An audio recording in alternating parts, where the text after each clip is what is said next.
You are listening to the Mountainside Podcast, and returning to the studio for this episode is Chris Pelle.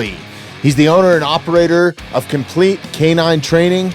It was great to have Chris back in studio. He has a wealth of knowledge in the dog world, whether it's training detection, bite, patrol, or many of the other disciplines that law enforcement, government agencies, and civilians might use for their dogs. Chris has a wealth of knowledge in canine training, and it's always an honor and privilege to have him in studio. This was a great episode. Enjoy Chris, our conversation. welcome back. Hit the record button here, and we are rolling, dude. Nice, dude. It's been a minute. Yeah, it's been a long minute. Are you still traveling? Crazy, procuring dogs? And yeah, we're still traveling. We actually found a local vendor now, so I'm traveling less distance. I don't got to go to Mexico and, all over. I get to go to, we get our dogs from a guy in Berrien Center, Michigan. okay. So we fly out there, drive out there, procure dogs, and then drive them back. Really? Yeah, we just picked up 4 literally 2 weeks ago. Damn. So for a while there, though, you were going to like Peru and freaking all over the place, like Chile. No, we were going to more Mexico, and then we were going to like Slovakia and some of the Eastern European countries to get our dogs. That's wild. Yeah. Is it some wild places like where they're bred and raised, or is it kind of like general pop? It's interesting because like Europe is not like the U.S. in any way, shape, or form in terms of like, especially the further east you go, you're getting like more Russia-like. But I mean, they're usually outside of like little towns and things like that. Mexico is a trip.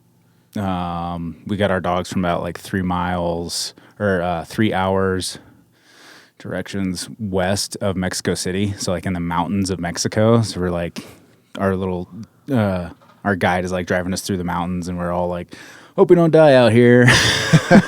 There's no guardrails on those roads. No. I've been on some of those roads. Crazy. It's like gnarly. Guadalajara is another spot that's like very mountainous. Like Mexico City, I think, is like the elevation of Denver.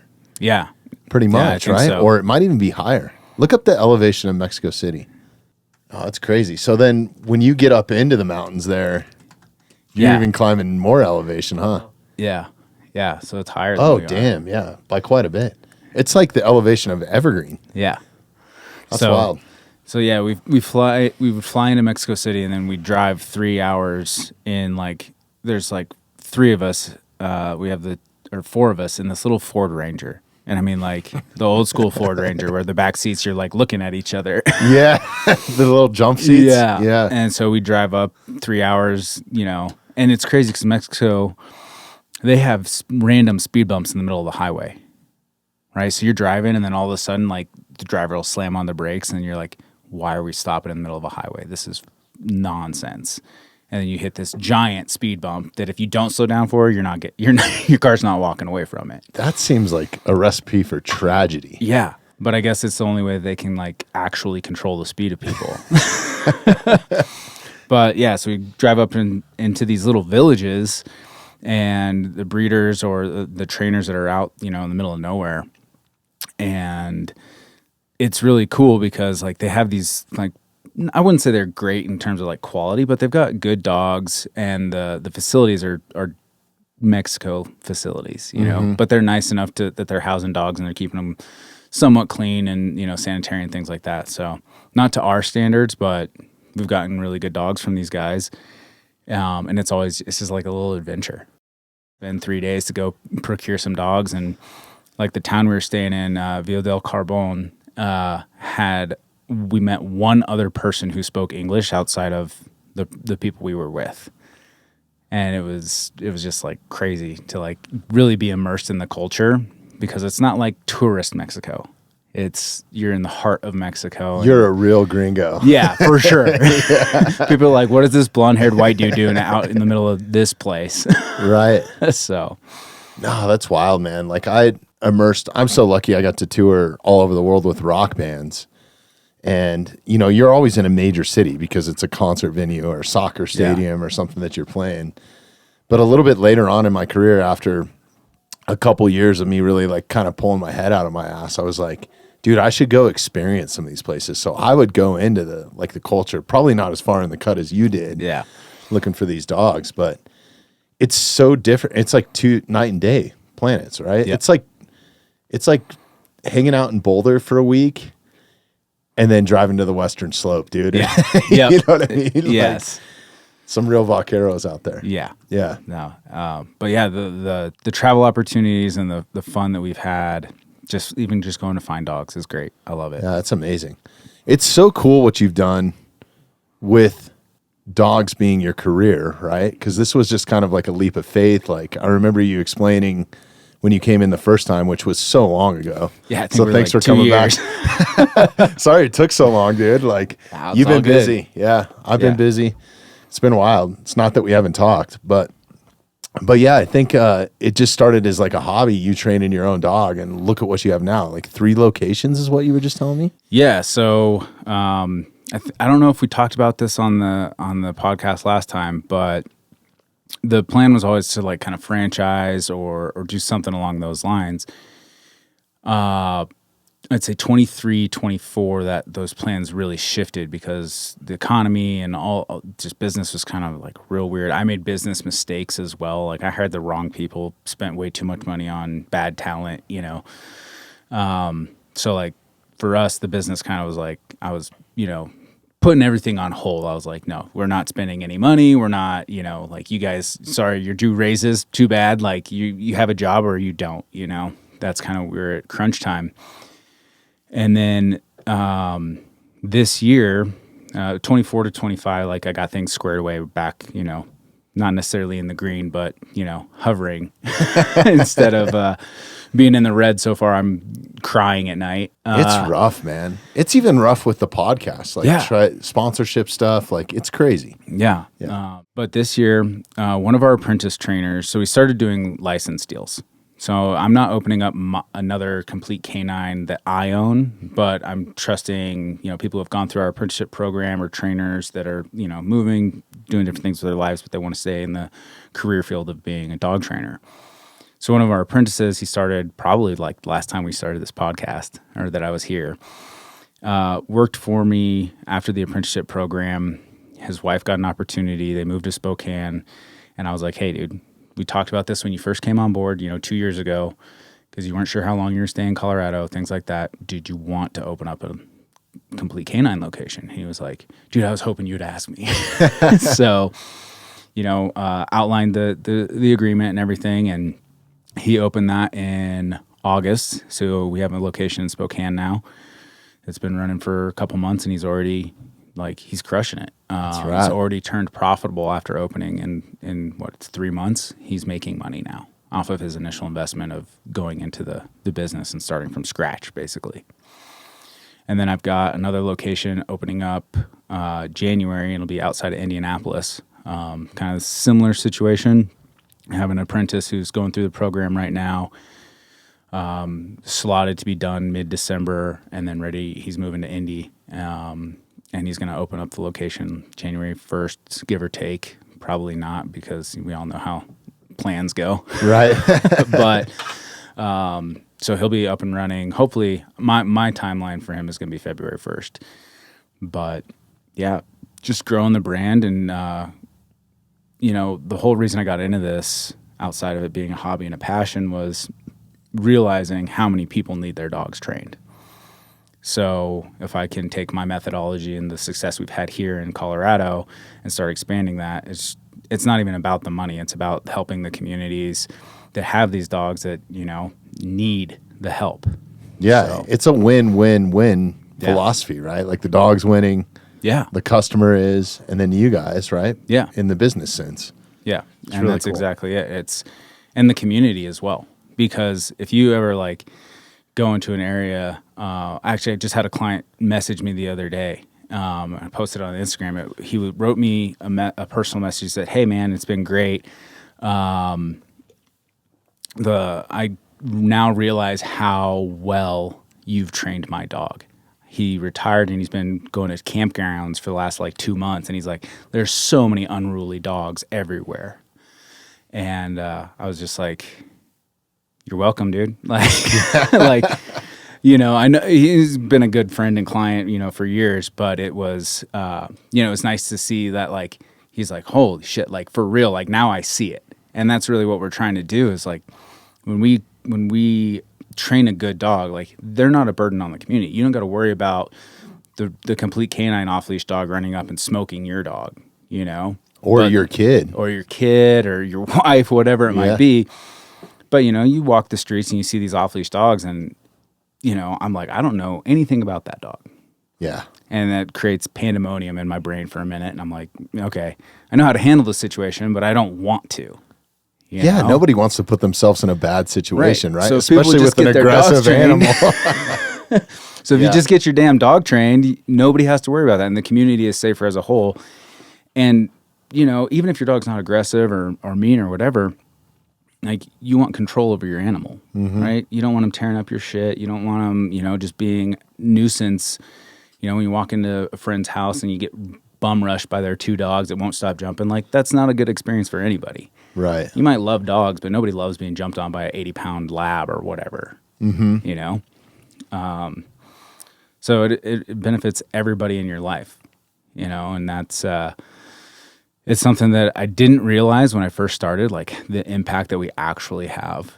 And the more I think about like, you know, it's like the 6 degrees of separation, you know, everybody in the world, you know, 6 people or something like that. Right. It's kind of the same concept. Like 6 dogs trained means, you know, 300 people are now benefiting from a well-trained dog, not just those 6 owners and their family. That's so rad, man. I know the tips that you've given me with my dog because I had a pup, I think the last time you were in. Yeah. She was a couple years old. And just like the toy trick that I've applied from you, you know, like kind of that police mentality or the way that you guys train police dogs. If I have control over a toy, I have control of everything. Like the world stops, like almost to a fault, right? Yes. So I have her so well trained just by taking your advice. And that was something that I took right out of your book, man. You were just like, well, try this method. And I can't remember if I saw it on a video or something. I know it came from Complete Canine, 100%. I think I told you to watch my video from like 2016. Okay. Of like how to play tug with your dog, I think. Yeah. Because that's the one that like I need to update that video so bad. It's so terrible. It's good information But, yeah. though, regardless, right? I mean, go to Complete Canine's YouTube channel, subscribe to there. There's a ton of free information that you guys offer, which is freaking amazing, right? Nobody does anything for free really anymore, right? So it's really cool, man. There's so much knowledge on there, but just applying that with my dog, she's a blue heeler, you know, so it's kind of, you can attest to this. They're kind of like that hyper kind of active, they're a herding dog, right? Yeah. So a lot like a Malinois or a Shepherd or something like that. They're just high intensity and they'll bite a motherfucker. They will. But as long as I have that toy in my control, I can literally go anywhere without a leash. She doesn't care about dogs running up to her on a fence. My wife actually got pinned down, and my youngest daughter, got pinned down by a cow elk. And I was like, you should have let the toy go. So she was holding on to the toy, and my dog was just like, when are you going to throw that fucking thing? And this cow elk is like pawing at him and had him pinned up against the fence. My dog did nothing. So I'm like, you got to like tell her to go get it, you know, or something. Throw the toy at the elk. That's crazy. So it's crazy. But yeah, we walk by wildlife like daily. I walked her today. We walked by deer. We walked by a bull elk. Like she doesn't even care. Dude, you know? that's awesome. Just like no leash. Yeah. Yeah. When you find that right motivator, you get it, what you need from the dog. And it's not just about the toy, right? It's the engagement with you. Right? Yes. That's the actual key point, because they can go get engagement from just the toy itself, and then like you lose value. But when you're the one controlling the toy, the engagement is actually with you, not just with the toy itself. Right. So over the last couple of years, like I've always been like the dog nerd. Like I like going into the psychology. Over the last couple of years, I've dove way deeper into it. Like we've trained a lot of our changed a lot of our training techniques. When I first started, I was doing the old school kind of like what my mentors taught me, more like yank and crank, like we're going to force behaviors, which isn't good, right? Mm-hmm. It's just not. And there's still trainers that do it, which, they should stop.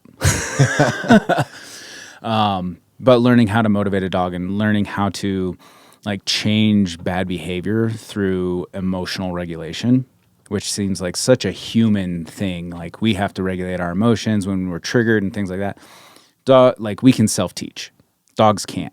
So what we're trying to do, or what we have been implementing, is like a slower process for some of these like behavior modification clients. And like some of these dogs are bad. But we started exposing them. It's like exposure therapy, and like, see, that's not the right answer, but if you do this, you get paid. And, you know, just we've seen the dogs respond even better than just being like harshly corrected for doing something dumb. So I've dove into like the psychological aspect of it.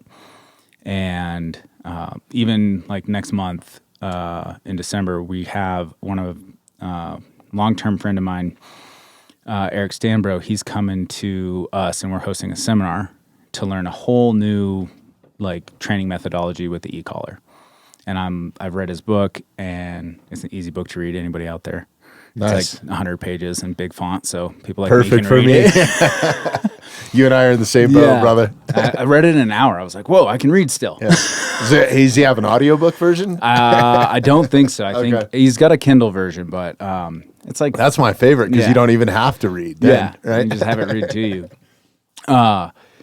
But I read the book, and I'm like so stoked on it, because like I went to one of his seminars a couple years ago, and it was just like a canine seminar, and he was teaching a class at the big conference, and I was like, okay, I like that. I was gonna have him come out, and then what's the name of the book? Let's pull it up real quick, Tyler, so we can E-collar Without Conflict. Okay, give him a little shout out here. Yeah,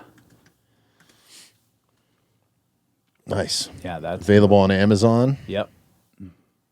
Yeah, click on one of those. Well, yeah. So is he trained law enforcement dogs? Yeah, similar to you? He does very similar. He does both law enforcement dogs and pet dogs. Yeah, he does these classes. This is in NNDDA, so National Detector Dog Association, I believe. But he does classes for law enforcement and everything else. The concept that he's applied, it's not anything necessarily what I would consider new, but it's nuanced, right? It's like people have been using tone avoidance with their dogs and doing different things like that for a long time, but he's put it in a way that like it can be applied to any dog, and he breaks it down. The book is phenomenal, just kind of giving you the highlights of like the benefits of it.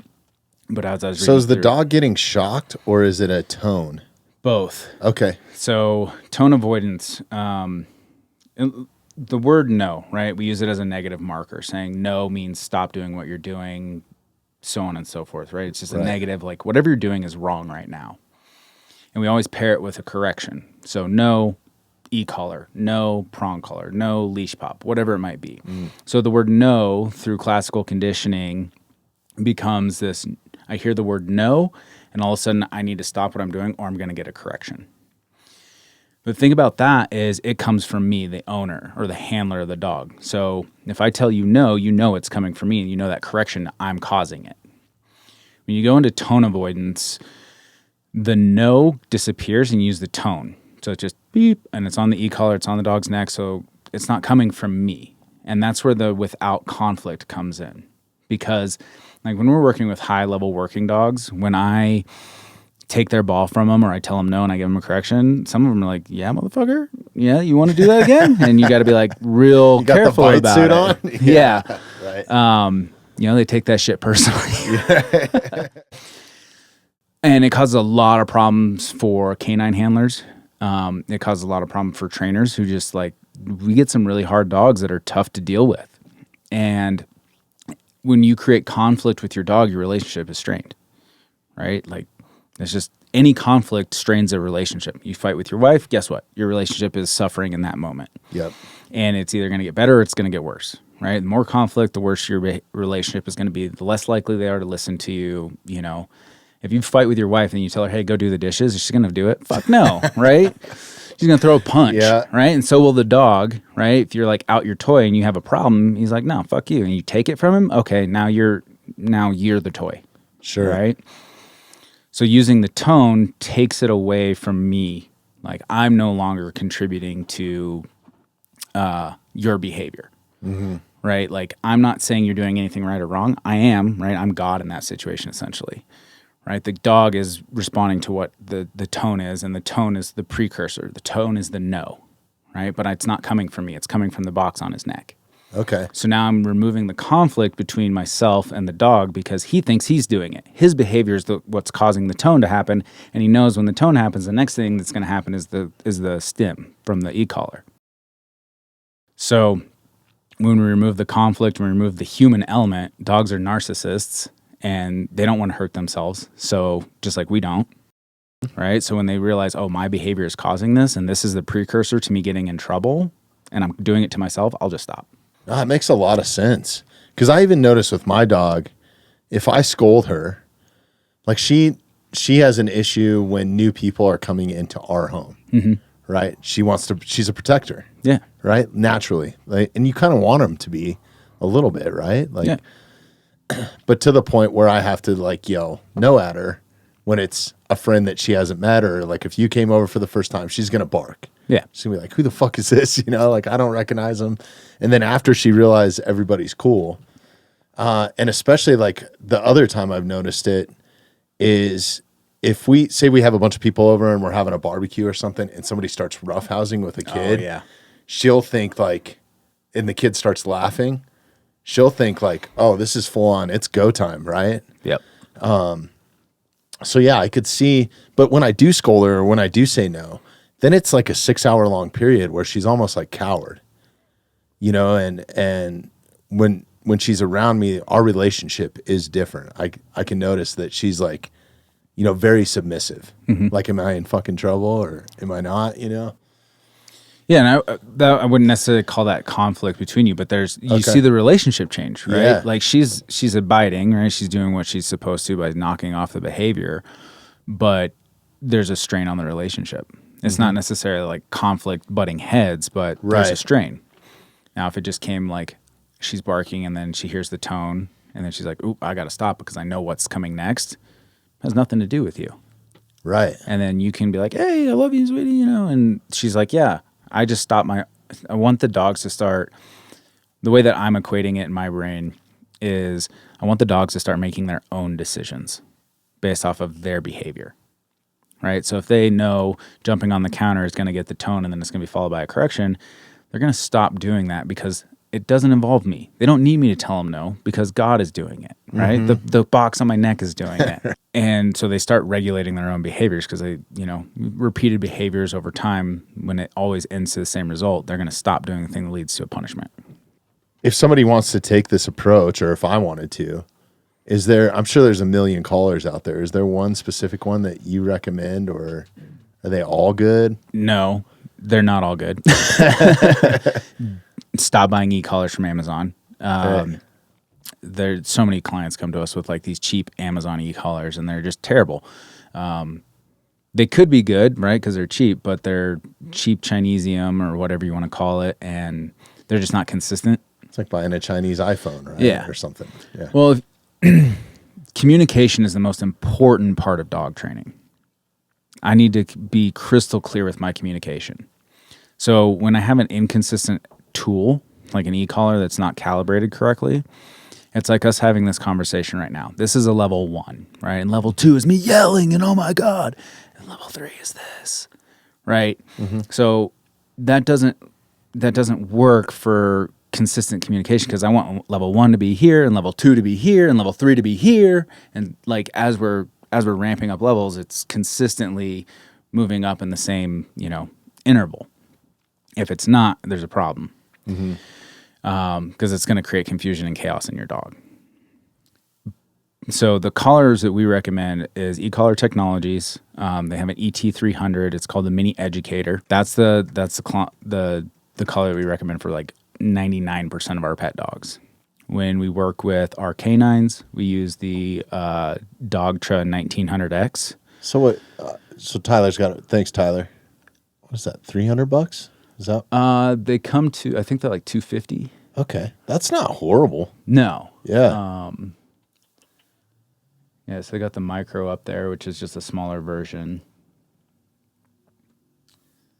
But if you go to Pet and Yard, it's that the one on the far right there, that 219, so 220. But that's the collar that we recommend for all of our like pet dog clients. And then for when we get to the working dogs, we use a different collar. It's the Dogtra 1900X. I cannot remember off the top of my head if that one has a tone function, but it does have the vibrate function, and tone and vibrate can be used in the same capacity as long as the dog can handle the vibration. And I'll just say this, like, as anybody who's out there, like, thinking, like, oh, I'm going to go start this right now. You've heard, like, 5 minutes of me talking about this cool concept. Don't go out and try shit, right? Yeah. Get the training with it first, there's right? a specific conditioning process that you got to go through when you're utilizing an e-collar to make sure that the dog is responding appropriately. You're not freaking the dog out. And they actually, again, clear communication. They understand what that e-collar means. Because if there's confusion, right, if the dog is operating in a gray area, they're stressed. Dogs need black and white, do this, don't do that, yes, no. There's no maybe with dogs, because if they are operating in a maybe, they're going to give behaviors that are not what you want, right? Like, it could be, I don't know if I'm supposed to do this or not. Even from your energy, right? Like, what kind of... If I notice that if I get nervous that my dog's going to bark at somebody that's showing up at the door, it's typically when she fucking does it. Yep, like, 100%. Yeah. Dogs read us better than we read ourselves sometimes. Yeah. No, it's wild. And even like some of the service dogs, like the last episode that we just had, we had a neurophysiologist in, and she has a service dog, a legitimate service dog that helps with like PTSD and stuff. It's a pressure dog or something, she was telling me, but it's still in training. But it's incredible there's so many facets that dogs are used for, whether it's detection, search and rescue, like you name it, right? Yeah. There's so many benefits that come from just having a dog around, even if it's not a service dog or not trained, right? Like we were talking to her just about like neurophysiology.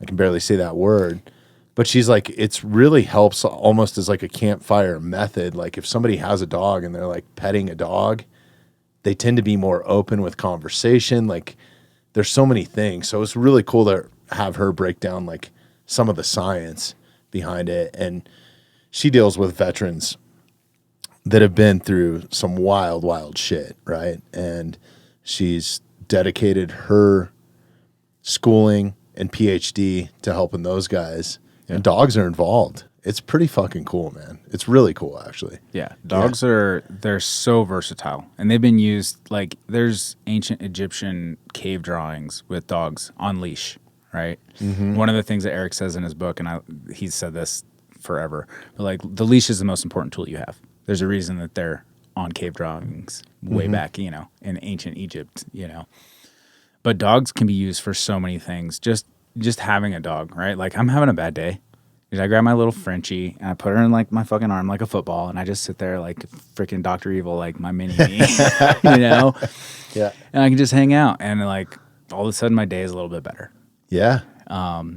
We use them for working purposes, like you were saying, scent detection, cadaver detection, search and rescue, arson detection, like the list goes on. You can use, like, they've used dogs, and they use them in Florida a lot with like the citrus groves and things like that to detect like sick trees. Really? Yeah. One of my colleagues in South Carolina, he trained dogs. They were looking for what they thought could be an extinct species of bat. So they trained the dogs to find this specific bat guava, right? The bat shit of this one particular bat to verify if they could find like a population that still was in existence. Wow.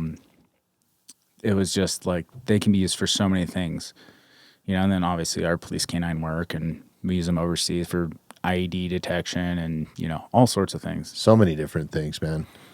One of the things that kind of shocked me and made me realize how effective dogs are at so many different things. Like shortly after COVID, I was one of the first people to kind of go back into the entertainment field when stuff kind of started opening up, and it didn't really open up. It opened up for workers to go back to work, and then we were like filming live events or whatever you would call it, right? And then they were webcast or whatever. But one of the things that they started to implement is they had COVID sniffing dogs. So instead of taking the swab, and I loved it, right? Because shoving that straw up your freaking nose like every day, Yeah. right? I think they still made us test like every 4 days, but they had some labs there, and it was a kind of a mix of breeds, but they were COVID sniffing dogs. Yeah. And apparently they were like 99% or something. Like they would pick a guy out of the crowd, they'd go and have him tested if the dog picked you, and almost 99% of the time, that person had COVID. Yeah. Which is crazy. Yeah. me. They're way more accurate than we ever could be. Yeah. It's wild. And this was like maybe 6 or 8 months from the hit of it all kind of starting and the lockdowns and all that stuff. I'm so glad all that shit's over. Thank right? God. Yeah. Yeah. Thank goodness. But it's just wild to me. That was one thing that like blew my mind. I was like, how do they train these dogs so fast to detect this? And then the success rate. Yeah. And then also, they're keeping me from getting a Q-tip In my swab nose. jammed up to touch my brain, right? Yeah. Yeah. Because it was crazy. Like some of them we were doing every day, and it was just wild. It was stupid. And then they'd make you like stay in a bubble for 2 weeks or something before you could even go on a show. So it was ridiculous. I'm so glad all that's over. So when it comes to training and all the wild places that you go and the wild scenarios that you train dogs for, do you have a favorite, I guess, line of work that you like? Is it the police work? Is it training police dogs or military dogs? Or For me, my like where I'm at in my career is I want to teach.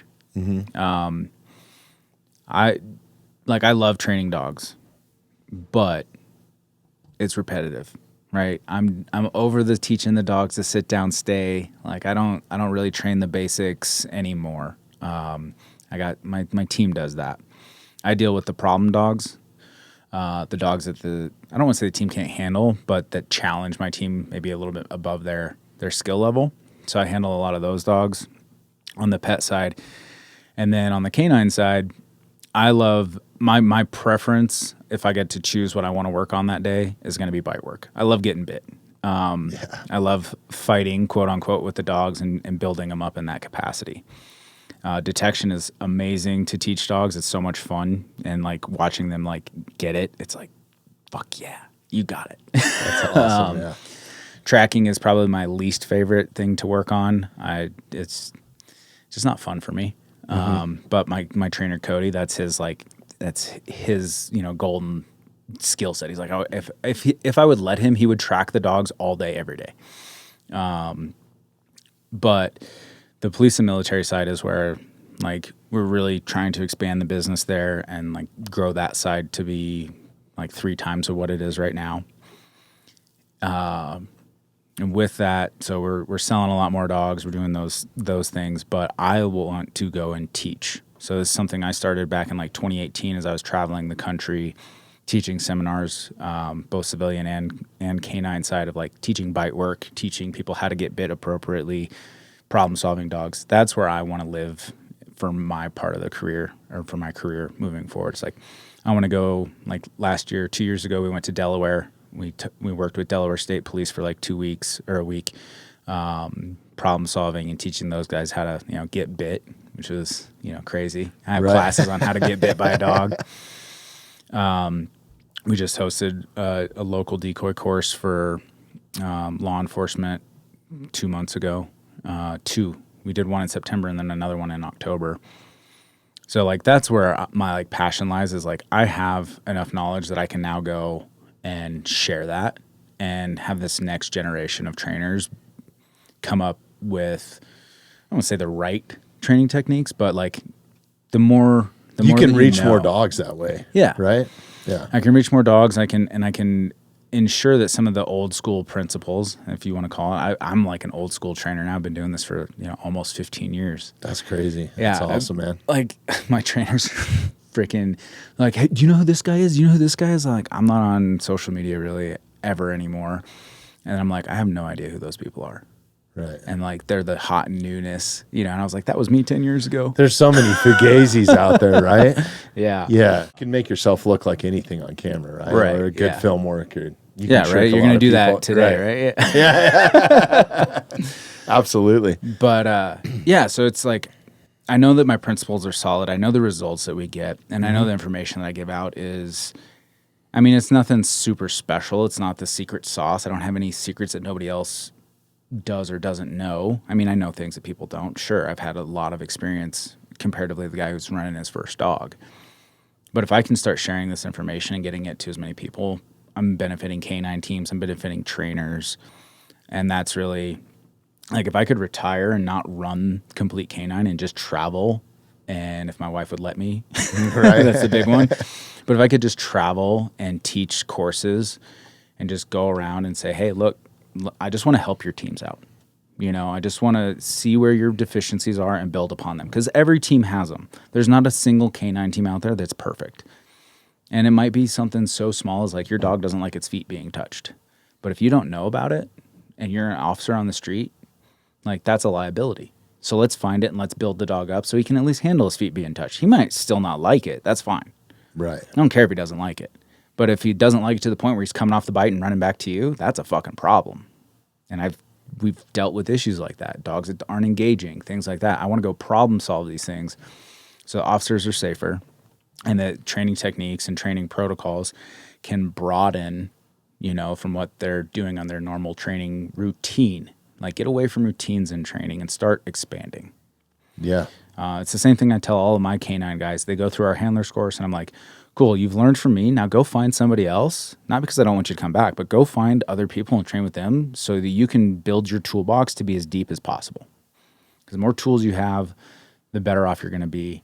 This dog is this way. You might find some other trainer might find a hole in this dog. And I encourage you to test this dog. Go work with people. Because if you're not challenging yourself, you're going to become complacent and then you're going to be in a shit show of a storm someday on the street. And that's going to be a big problem. Huge liability too, Yeah. right? And to the dog. Yeah. Yeah. You know, at the end of the day, I hate the reality is these canines are tools, right? And the relationship that a canine and a handler have is not like a tool relationship.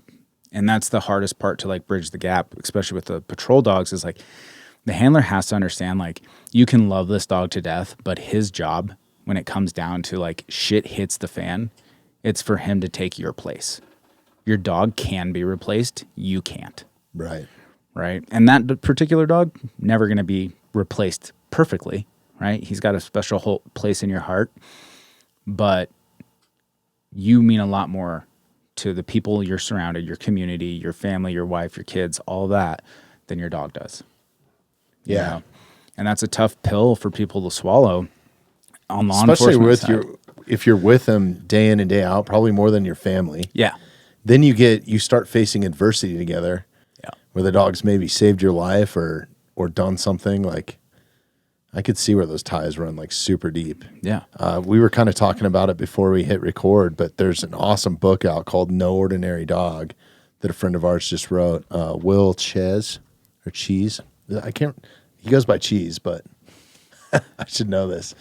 But yeah, look this up. It's an awesome book, and if you don't have it in your queue, you should definitely check it out. And there's an audiobook version. That kind of breaks down, you know, what you were just talking about trying to replace a dog that you had. And I think we even go through that in the civilian world, or 100%. as like, they're kind of one of a kind, each one of them, right? Yes. So Good or bad. Yeah, right. Exactly. I lost, my canine, I lost him last year, almost a year. And like my wife is like, so when are you going to get another dog? I'm like, I can't, you know? That was a dog that I tried and learned all the things with, you know? He was like my training partner. We came up in this world together. I got him when he was 8 weeks and I taught him everything he knows. And he did all the things, detection, bite work, tracking, like he was my partner. We did contract jobs together, all sorts of shit. And when he passed, you know, it was like, that fucking hurt. You know, it still hurts. Even like thinking about it, I'm like, don't fucking cry on camera. Right. Dude, you wouldn't be the first one, man. Like I've had some of the most savage men sit in that seat and cry. So don't worry about it. But that bond, and like we never were in situations where he needed to save my life. You know, I didn't the contracts we worked were civilian side. You know, it wasn't law enforcement. It wasn't out on the street with him chasing bad guys. It's the same bond though, right? Yeah. Yeah. It's, you know, he was with me day in, day out. We did all the training. Like, that dog loved me and I knew it, you know, and vice versa.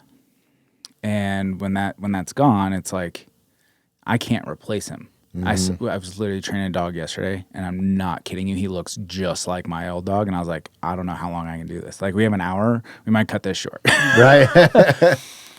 But, so, like, I can't replace that dog. I know I'll never have another Eros, right? That was my dog. Like, he was, in my mind, like, the perfect dog. It's a rad name. And so, because of that, I'm like, my wife's like, you know, when are you going to get another shepherd? I'm like, I don't think I will. You know, like, I don't want to, like, can I train a dog the same way? I'd probably train him better, to be honest. There's definitely holes that dog had. And I'm a better trainer now. But I can't replace him, you know? And that's kind of what she made it sound like. When are you going to get another dog so you can quit moping? I'm like, shut up. But also, you know, he'll always have that place, and I'll get another dog eventually, whether I do the same things or not. Totally, you know, I'm kind of over owning a working dog. I'm tired of me having them at home. Ton of responsibility, right? Yeah. I think that's what people don't, well, just in general when you get a dog. And I think that's where, like, and you can attest to this, it's probably where a lot of that bad behavior bullshit starts to come in, is they're not getting the attention that they need. Maybe not because we've talked about that before. Yeah. You changed my mind on the attention thing too, which is awesome. You know, about how much attention you do give your dog and when. Yep. And just because they come up to you with the puppy dog eyes doesn't mean you should pet them, right? Exactly. Like, yeah. It's kind of keeping that civil. So, yeah, when it comes to, like, behavioral issues in the house for any dog, doesn't matter if it's a canine or, you know, just a high drive dog or, you know, your fat Frenchie that's sitting on the couch. There's, like, a couple of things that are always, like, paramount that cause relationship issues. And essentially, your dog starts viewing you as, like, a buddy, not a leader. Like a pawn. Yeah, like a coworker, right? Like, you're not going to listen to your coworker telling you to go do shit. You're going to be like, you're not the boss of me, right? And then they start developing this relationship because a couple of the core issues is, like, too much unearned affection.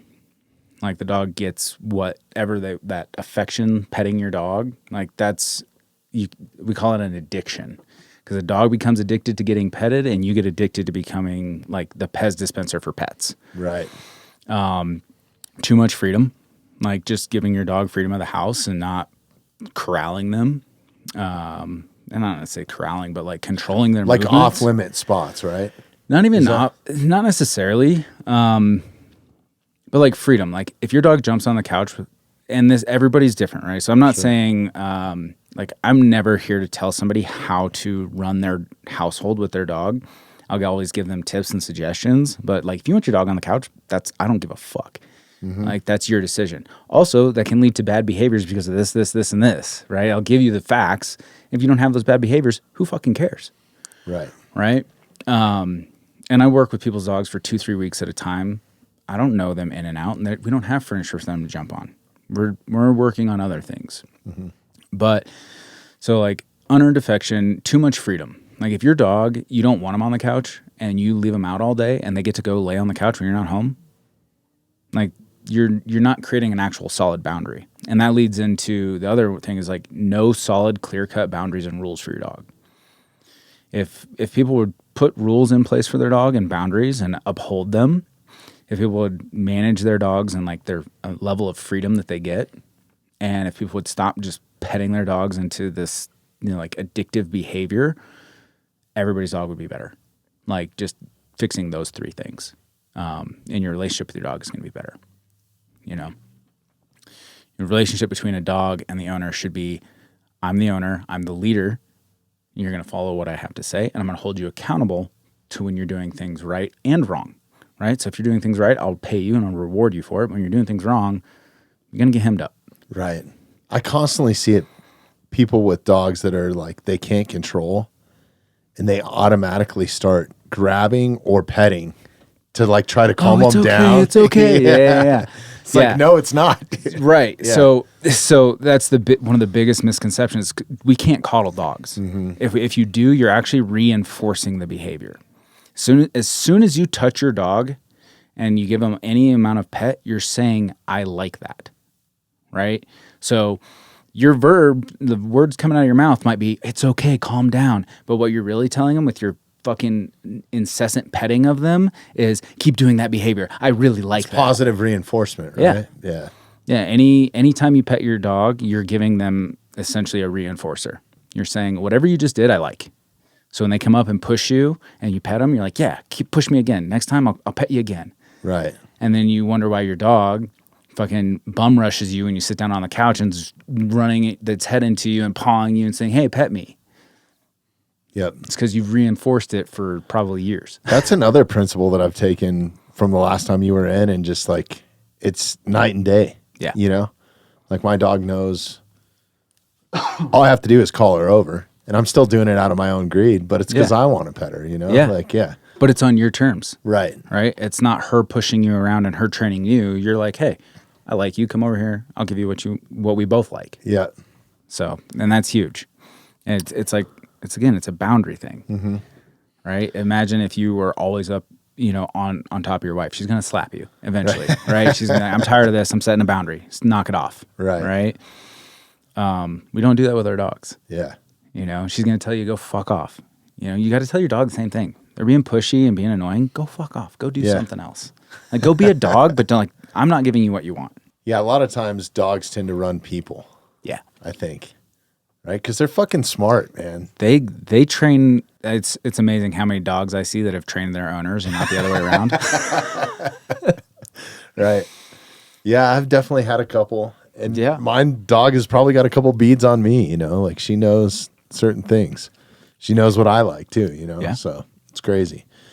When it comes to taking it to that next level of training a service dog or a police dog of some sort, where do those boundaries really come in play? Is that one of the most important things for the handler and or owners of the dogs, is setting those hard boundaries on?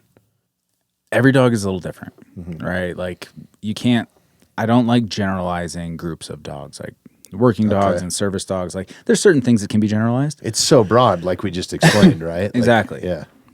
I've had shepherds that want no affection. I've had shepherds that want all the affection, right? So you can't even generalize breeds. Like, there's definitely traits and things that each dog has. The importance of boundary setting for any dog is important. I would say, yes, it is more important for working dogs and like any type of working dog, whether it be service dog or canine related. Boundaries are super important because they're task oriented, not family friendly, puppy oriented.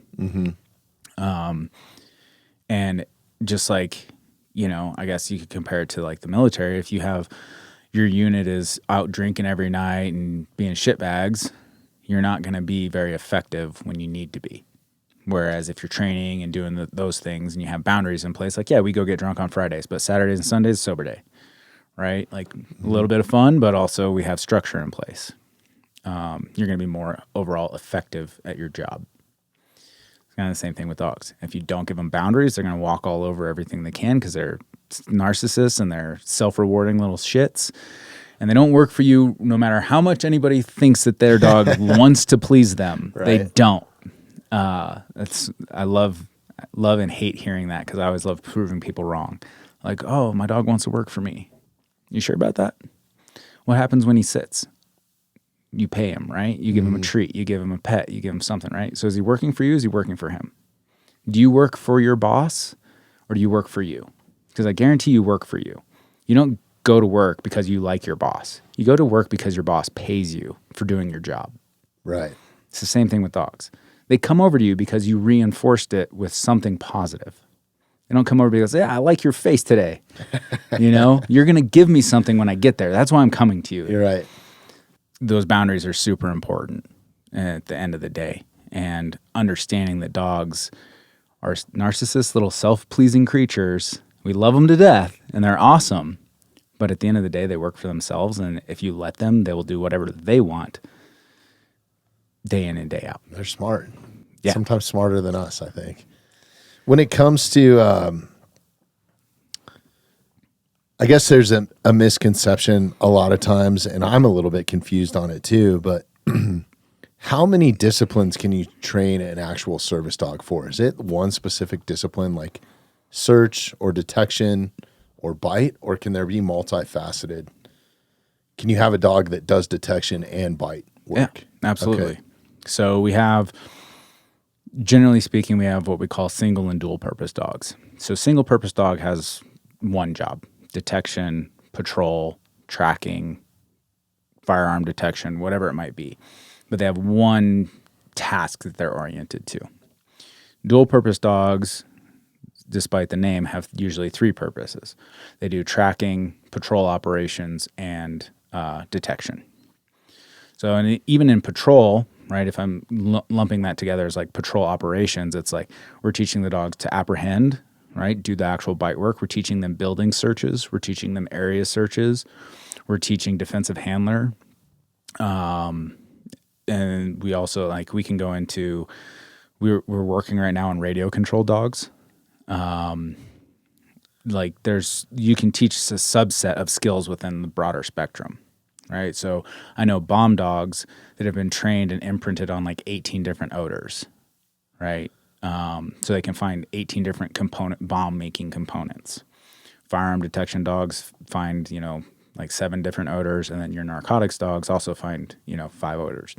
And you can't do is you can't combine like detection of narcotics and explosives.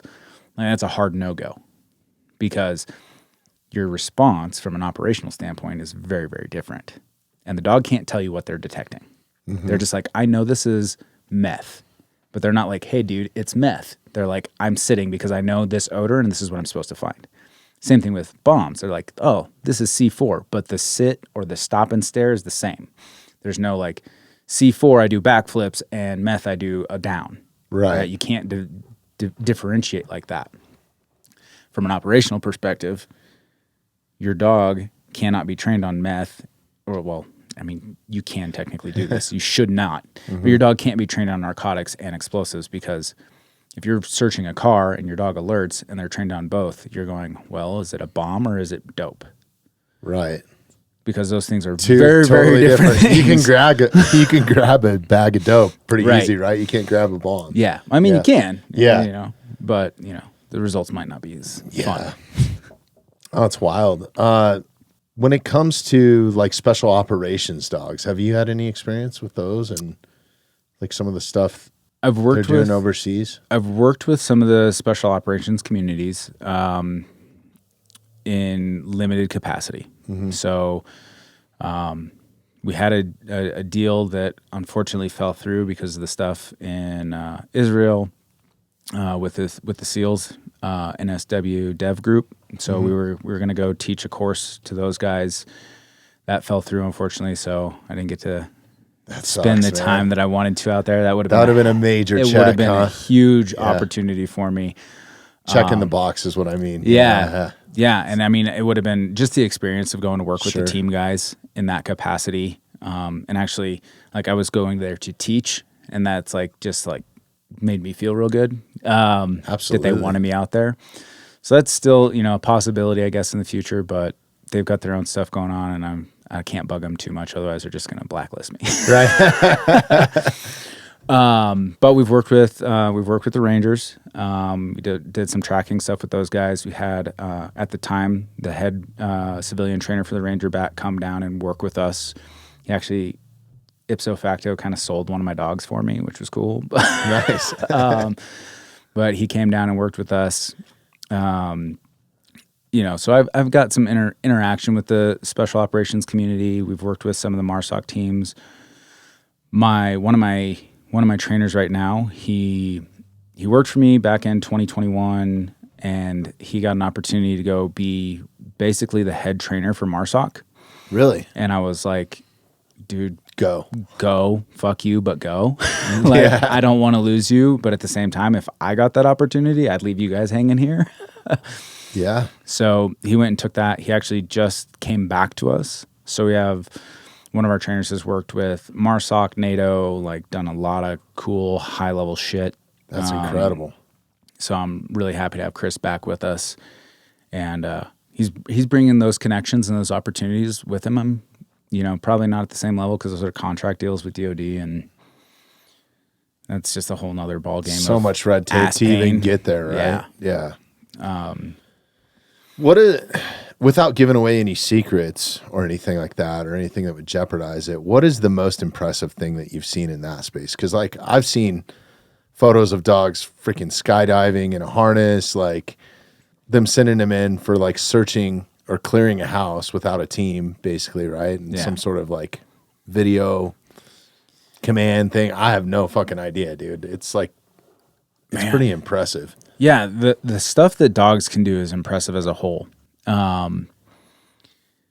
What the most impressive thing? That's a tough one for me because you can list multiple, dude. We got time. Well, well, it's interesting from a trainer perspective because when I see things, I'm like, that's cool. I know exactly how you got there, right? Right. And every compound behavior, like searching a building, is broken down into like micro behaviors, right? Whenever you're training something complex, you have to break it down to 14 different foundational small behaviors, and then you build on top of it and you start putting it all together.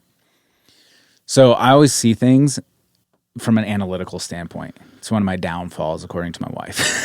So me having 27 years in the entertainment industry, the reason why I don't go to concerts is the moment I do is I'm like looking up in the ceiling, like, why'd they hang that like that? Yeah, right. Why is that cable over there like it's that? the same thing. Like I don't watch football because if I watch football with anybody, I'm like, hey, they're about to do a run, and they're like, fucking shut up. So I look at everything from like analytical. Yeah. That being said, some of the coolest things that I think are hard to train are like radio controlled dogs, like not being present with your dog and having great communication and being able to direct your dog from, being outside of a cave or outside of a house and having your dog literally go in and search and be like, nope, stop, turn left. And the dog does it. That stuff is really cool to me. That's wild. How are they doing that radio control? Is it a voice command or is it tones? So it's voice. Okay. So we're actually working on it right now, like with some of our dogs. So we're training some of our dogs to be radio control dogs. That's fucking awesome, man. It's a process, but it's like the next level of yeah. It's crazy because like old school thought processes, right? Like we can send our dog and we can work off leash as long as I have visual with my dog. But doing radio control stuff, like my dog could be 300 yards away and I have no idea where they're at, but I can see what they're seeing and I can start directing them. So we're working on teaching that to some of our dogs that are in our program, as well as some of our like trainer owned dogs, which is where we like trial and error things before we put it on the dogs we're selling. But I mean, the dogs are literally wearing a helmet with a camera and an earpiece. So fucking crazy. It's cool. It's unbelievable. Yeah. But yeah, like I was saying though, it's all training. Like we're still training the micro behaviors right now, to get to the point where we can be off leash, helmet on, earpiece in, and we have good control over the dogs. One of the other things I think is super cool is like laser directed dogs. Really? Yeah. So, you get like a laser pointer, or your laser on your weapon platform, and you can direct your dog to go to certain areas, and it can be nonverbal, or low verbal, I guess. You got to kind of usually give them a command to at least get started. But that stuff is really cool as well, like getting away from giving commands and giving away, like when we're looking at like special operations or we're looking at, HRT teams, SWAT and shit like that, like element of surprise is a big thing for us. Which includes silence, right? Right. Silence is huge. Yeah. So if I can direct the dog to go do a task and, surprise somebody or go in there and get the job done, or maybe we have an active bomb threat and I need my dog to go search that area, but I'm so fucking scared that I'm not going over there. You know, again, much rather it be my dog than it be me. I hate saying that, but that's the truth. You know, if I can direct my dog to go search an area and find narcotics or find the bomb or whatever it is, and I don't have to, you know, I can just stay safe, then I'm going to. Right. And those are things that are, you know, taking that level. Are these some of the helmets? Thanks for pulling that up, Tyler. Yeah, the helmet that we are It's so wild, man. that we're going to be using is Canine. It's very similar to that Dark Fighter. Okay. It's not Dark Systems. We're using I think it's like Canine Viz or something like that. I cannot remember. Yeah, I might pull it up. Recon, yeah. I mean, they're all fairly similar. Mm-hmm. But those are the helmets that we're using. That's awesome. Very similar. Right now, before we spend the like $5,000 on a helmet, though, we are. I'm 3D printing one. Yeah. You know, I've gotten into some wild stuff since last time we talked. Really? Yeah. Like developing products and stuff? Yeah. So I developed a couple of products with the 3D printer. Like we're doing our own poop scoops now. Like nothing. Like it's not something super special, but like when a poop scoop costs me like $30 and my kennel team breaks them like every other day, I can go print one for like 40 cents, and they actually have lasted longer than the metal ones. Really? Yeah. So I'm actually going to like start printing off a bunch of those and bring them to market per se. But yeah, I mean, well, if you own a dog, you got to pick up shit. right? Dude. It's Exactly. like, yeah. And when you're running a kennel, you know, you got to pick up a lot of shit. Right. So like stuff like that. I've gotten into I've developed a modular scent wall for detection. So one of the things that we it's just in the industry as like a whole, but like we want when we're teaching detection, we want a lot of the same surface to look the same, right? So like a black wall, but how do I hide something inside of a black wall? I've got to have holes. I've got to have something back there so I can put an odor in. What has typically been done is like people take bricks and they'll take just your red brick and stack them on the side and like make a wall of those bricks, and then they'll take the odor and stick it in one of the holes. So the presentation to the dog is the same, but they really have to use their nose to find that odor. So I developed a wall system. It's like literally 12 by 12 blocks, and I can take this wall system, I can put it anywhere I want. I can lay it on the ground so I can get the dog to start, you know, recognizing subsurface stuff and start using their nose on the ground, not just on the wall. And I can like just build designs. Like, you know, right now I'm trying to print it in color so I can put so like you can CCT change in the it. size of the wall or the footprint. Yep. Wow, that's cool. And it's something that the dogs can stand on as well. The holes aren't like big enough for them to like have paws slip through. And so like it takes a lot of filament. Right. But I want to build like one of my rooms to just have a solid scent wall floor. I mean, we'll see if we get there or not. But so I developed that. Like the amount of like little things that we've printed for just regular work stuff. Like I printed coat hangers for people. So like I printed office plaques, right? So like everybody's got their name on a little office plaque. It's amazing. My son made me this. I mean, I think it was from a file, but it's so freaking cool, man. Like, yeah. And just like these little toys, and he's super into it. And yeah. What did I have him make me? There's something for the house. Can't remember what it was, but I was like, hey, can you make this? His sisters have been like, hey, I need a tool to do this. Yeah. And he'll go in and draw it and then change it a little bit, you know, so it works. So it's really cool from an engineering standpoint. Yeah. Like, really cool. Yeah, it's awesome. And then like I printed off a bunch of camera mounts for like our cameras, because like the camera mounts were like $90 a pop, and I needed 7 of them. And I was like, I could print these for pennies. Right. So, a lot of utility and like money savings. Like I've paid for my printer twice now. And then, you know, I've got into competition shooting. Really? So I printed off, I printed some gun parts and some, you know, like not anything illegal or anything. Is it like tactical? or because there's so many different. Is it handgun? Like what? So I shoot the match that I compete in the most is called All Gas No Brakes. Okay. Pull that up, Tyler. Yeah, and I think it's nohandedshooter.com. Okay. But yeah, so that's Hunter. He runs the. Go back, Tyler, real quick. Does he have one arm? He has 2 arms, but he has a clubfoot. He has syndrome. no hands. Yeah. Wow. So, not kidding, and I can't tell you his entire story.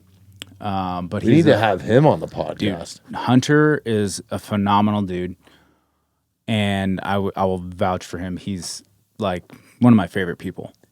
But he's literally got no hands. He's a professional, high-level professional shooter. He competed in Worlds for Team USA. Really? And I can't believe I haven't heard of this guy. He'll correct me if I'm wrong, I'm sure.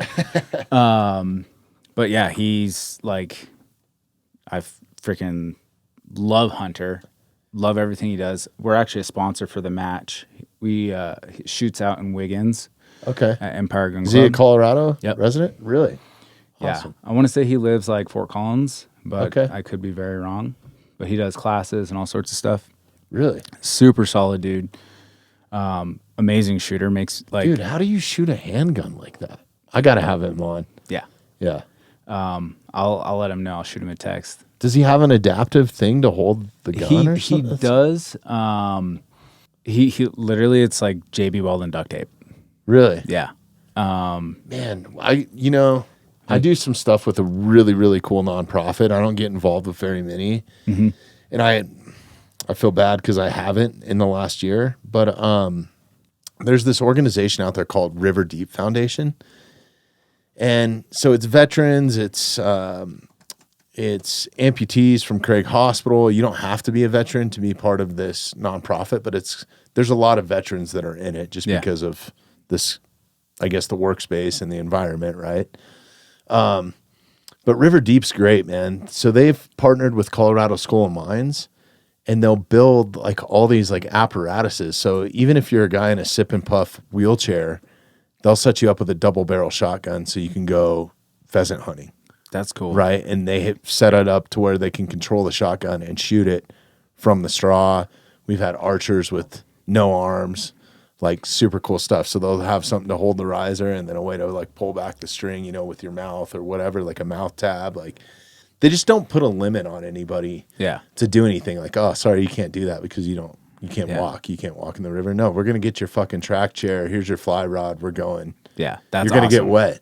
And so it's an incredible organization. They don't only offer, like shooting or outdoor stuff. They do like photography and fucking yoga class. They do it all, right? So I really kind of only help them on the archery side of stuff, just because it's something that I know a little bit about. But super cool organization, incredible people. So I almost feel like we need to introduce Hunter and them because how inspiring would that be if you're going to shoot guns and this dude's doing it with no hands? It's fucking cool, man. Yeah, it's embarrassing when he whoops the shit out of you too. I mean, like that's awesome. He's fast, like he's good.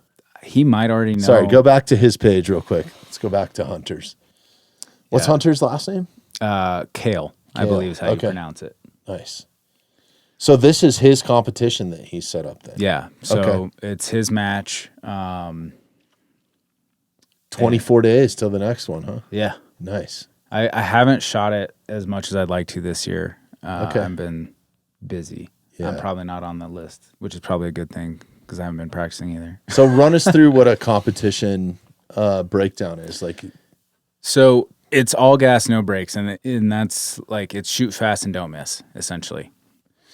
If anybody's done like IPSC, or not IPSC, but like your IDPA competitions and things like that, you get scored based off of where your hits are. Mm-hmm. This is a little bit different. It's go as fast as you can, put 2 on the target, and it's he has a pistol match and he also has a carbine match. So I haven't shot any of the pistols because they're always on freaking Sundays when I work. But I've shot the carbine match a lot, and Literally, it's like you said, there's the stages. So it's based on time and accuracy then. Yeah. If you shoot, if you're shooting at a target, you put 2 on it, pass, no time penalties, nothing like that. You still have your foot faults, and if you put 1 on a target, you get like a 2.5 second penalty for missing your second shot. It's a phenomenal like match. The energy, the people, like the community that surrounds his match and Empire Gun Club and just Hunter in general, like they're all separate entities, right? The match is the match, but Empire is the host. But that it's just such a good conglomeration of like community energy and there's people you don't like, sure, Right. but there's that and everything. Yeah, dude. yeah. There's no shit talking unless it's like good shit talking, like your buddies. It's super welcoming to new shooters. Like that's the whole thing. Is like Hunter wants new people to come out. He's like, you've never competed, come out. Like come out and win cool shit. He's one of the only monthly matches in the state of Colorado that has a monthly prize table, which is huge. Like I've shot a handful of matches, and I've shot matches where there's no prize table, and that's just like, yeah, I got to have a good day, but like I didn't get any, validation. No positive reinforcement. Right, dude. exactly. But with him, like it's not based off of like the prize table isn't based off of placements. Like obviously the first, second, third place shooters in each category or division get something outside of just their little trophy. But then the rest is random draw. So like you could shoot like shit. You show up and DQ and stand there for the rest of the day. If you're at the prize table, you could still win something. The point is showing up, right? Yeah. And stay until the end, probably, right? Yeah, we need people cool. to pace targets. So, awesome. But That's super cool. Is there an age limit to competitors or anything like that? Not that I'm aware of. Really? He has a junior division, and I've seen kids out there like 10, 12 years old shooting. Really? Yeah. That's rad. One of the fastest shooters is like a 14, 15-year-old kid. And he's competing with like, I don't want to say we're like, I don't think any of us would consider ourselves professional shooters, but he's beating me on I'm definitely matches. not. Yeah. But I love that match. So I've gotten pretty heavy into competing the last couple of years and just building, I've got like 7 guns that I've built, and I've got like 5 Really? receivers just sitting in my basement getting ready to put together. It's awesome. I need to come hang out with you. I need to sharpen my gun skills. Is like one of the things that's on my list, and get my kid into it too. Just so he's around it. Because I was around it, super early on in my life. I think I was given my first gun. He's never been around him. So yeah, it's something that I need to start implementing and getting used to. But the problem is I just never spend any time, even though I'm well trained on the etiquette of safety side of stuff. Yeah. The actual shooting side, and I have access to so many amazing people that have an unbelievable skill set. Yeah, dude. I was in like, that. when I was driving up here, I was like, dude, maybe he's like Sean Ryan and give me a new fucking SIG today. I wish, dude. Hey, shout out to Sean too, man. He's fucking crushing it. Yeah. Man. Like his show is so amazing, and he seems like a good person. Seems like a cool dude. So. Yeah, it's awesome, man. I wish, Sig, if you're listening to this. Right? Yeah. I even have some friends over at Sig. Dude. But they haven't ponied up, dude. Like, I know I don't have millions and millions of subscribers, but, dude, we got thousands. Dude, if you want us to get millions, start sponsoring us, That's right. Come on, Sig, get it together. No, that's awesome, man. Sig would definitely be on the bucket list of sponsorship. Yeah. Yeah. But I'll take Glock, too, man. Yeah. Fucking send them over, dude. I'm a fan. Yeah. HK? Yeah. Yeah, whatever. Yeah, man, it's an amazing world out there in the gun world now. It's just like, it's like the car industry almost. Yeah. Like there's so many parts and so many little like Viking armament. Yeah. Yeah, if I'm saying that right. Like there's so many Colorado-based companies that are just crushing, build incredible long guns and AR platforms. It's fucking cool, man. Yeah. Noveski's one of my favorite. I don't know if you've been down that rabbit hole, but they're fucking cool people too. I've met some of so last year. That's actually who I want as a sponsor. Yeah. They're fucking studs. I love those people. Yeah. Last year I went to SHOT Show for the first time. Oh, really? So that was an experience. I got to meet a lot of the gun industry guys that I've known about, met some of the YouTubers and whatever. That was actually a phenomenal experience because I got to like immerse myself into like an aspect that I've been like diving into a little bit here and there. Is there a big dog component to SHOT Show at all? So that was part of the reason that I went, was to see if there was any place for me. Right. There's really not. I mean, it's so firearm heavy. Like, yeah, all the big military contracts are there. Like, you got people from all over the world showing up for SHOT Show.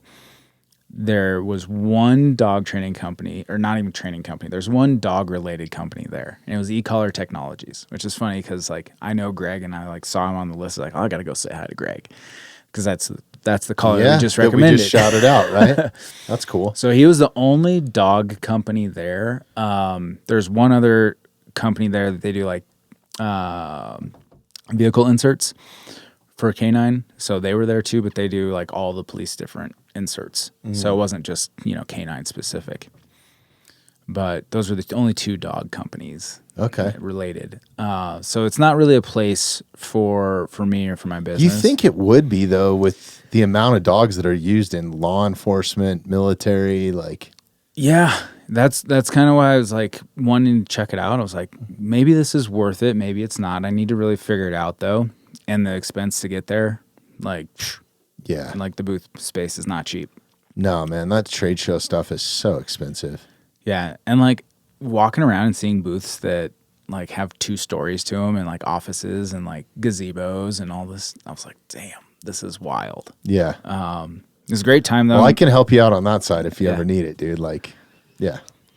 So we'll have to talk about that. Yeah. I need a new booth for next year for our canine conferences because those I do belong at. Okay.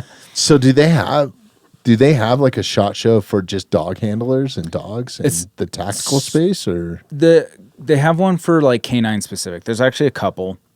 So we have HITS, which is the big one. HITS is the most reputable canine conference. They've been going annually for years now. I started going to HITS in 2018. And the guys who put it on are solid dudes, and it's literally for law enforcement and military. Really? And it's very much, the conference consists of like a vendor hall, like most conferences, but then you also have individual classes, and there's classes running for 3 days straight. So new handlers, seasoned handlers, there's like legal updates and all sorts of stuff. Like, it's a phenomenal conference overall. I want to go to that. When is it? It's generally in August. I think this next year it's like August 25th. It's not in Vegas, is it? No. Okay.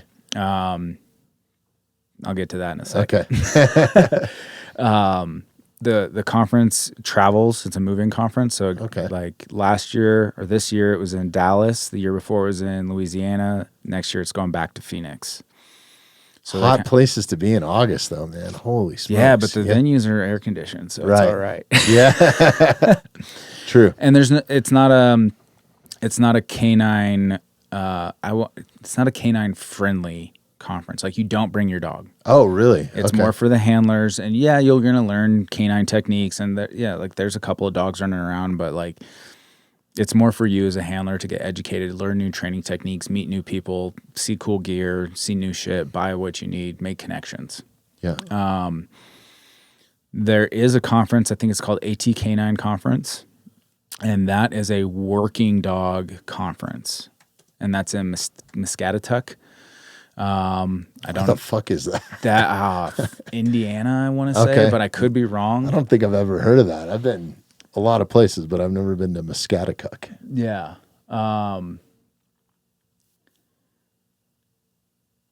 Yeah. So that conference that they do, that is a working. Wow, they have conference. canine medic courses too, huh? That's pretty fucking cool. That's really cool. But that conference is all about like working. So you bring your dog and you work. There's one in Colorado. It's Colorado Canine Conference, I believe is what it's called. Also very similar, where you bring your dog and work. And then there's a couple of conferences that I would highly recommend nobody goes to, because they're one. I'm gonna keep it polite. Okay. The owner is not somebody that I would want to give money to. But there's a conference in Nashville, or I believe it's Nashville, and there's a conference in Vegas, Canine Cop Conference, and then something Canine Conference as well. Let me just give you my experience. I showed up as a vendor. I was promised 1,200 people to show up. There was 300 people there, including the vendors. Wow. And the classes that were being put on by people who, for the most part, didn't have a business teaching a class. From a professional capacity, like going to those classes, because I still go to the classes. I want to learn new shit. Mm-hmm. But going to those classes, I was like, some of these people should not be teaching classes. In fact, one of the instructors from the last conference the only conference that I went to with them, from those guys, got arrested 3 months later for like 180 charges of fucking animal abuse. And he was like a premier conference trainer for those guys. So That's like crazy. 180 charges? Yeah, it was something massive. It was ridiculous. But like he fell in, locked up, not coming out, and he was in the eyes of that conference sponsor, he was, a premier trainer. Mm. And like I went to his class and I was like, there's no fucking way. This guy should not be around dogs at all. Turns out he shouldn't be, right? Right. So I can't support a conference that's supporting, one, bad instruction, and two, that doesn't also support the people that are supporting it. And on top of that, the guy who owns the conference and the magazines that put on the conference is a convicted felon, right? Teaching cop shit. Like it just kind doesn't, of a conflict of interest, right? Yeah, it just doesn't vibe well. Right. And I also don't like. I've met that guy. I've talked to him. He's just a shady dude. So I can't recommend going to those conferences. Well, thanks for the recommendation. Yeah. But hits all day long. AT Canine, Colorado Canine Conference. Those are the top three. I know all the guys who run those. Solid. Yeah, I didn't realize. I mean, you should assume that there's conferences in that space, but yeah, you wouldn't assume it. Yeah, no, it's a question I get asked quite a bit. That's awesome. So what do you guys have coming up at Complete Canine now that's new? Since, dude, it's been multiple years since you've been here, and I know you have a lot going on. You told me you're writing a book. I don't know if we need to. Yeah, well, we can cut that out if we need to. Okay. No, it's coming. I don't know when, but it'll hit the shelves circa 2029. Hopefully, it'll be done before then. No, I'm writing a book, and I guess one of the things that we've got into is a little bit of nonprofit ourselves. So we have a program for what I would call disadvantaged owners. And the qualifiers on that, we're still trying to like figure out what is a qualifier. But we've run into the situation multiple times with owners who have a dog that's just like, they fucking need training, right? And then I'm like, okay, our price is X. And they're like, there's no fucking way I can afford that. And I'm like, okay. And we do a little bit of research on the client and things like that, and trying to like figure out like, are you just saying you can't afford it, or are you actually like, you know when you know. So we started a program where we basically are saying we have affordable dog training for the people who are really truly disadvantaged and absolutely need it, or their dog's life is at risk, or like there's major safety concerns. Like there has to be a major issue. Like if your dog just doesn't listen and you don't want to spend the money to get him to listen, like sorry, dude. But if there's like something bad happening, we want to be able to help you out and give back to the community, like I was saying earlier. So that's kind of like one of the nonprofit things we're working on. That's cool. And then, so it's not specifically for veterans or something like that. That's cool. I love those nonprofits that are opened up to everybody, right? Yeah, and it's weird calling it nonprofit work because it's really it's just like we're just gonna train your dog, just for donating nothing. time. Yeah, right. So yeah, it's nonprofit, right? And then the other thing that my wife and I in Complete Canine and her business have sponsored a school in Africa.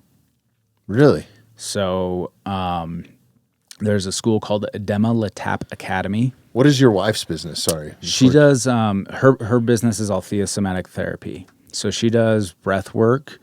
She's in the psychedelic space as well. Really? So like working with psychedelics in a therapeutic setting. And she's in process of getting her, wow, she's going to kill me. She's in the process of getting her master's for transpersonal counseling. Tyler, what do you got pulled up here? Is this her business or is this this is the school. So this is okay. Adema Latap. So this is in Nairobi in Kenya.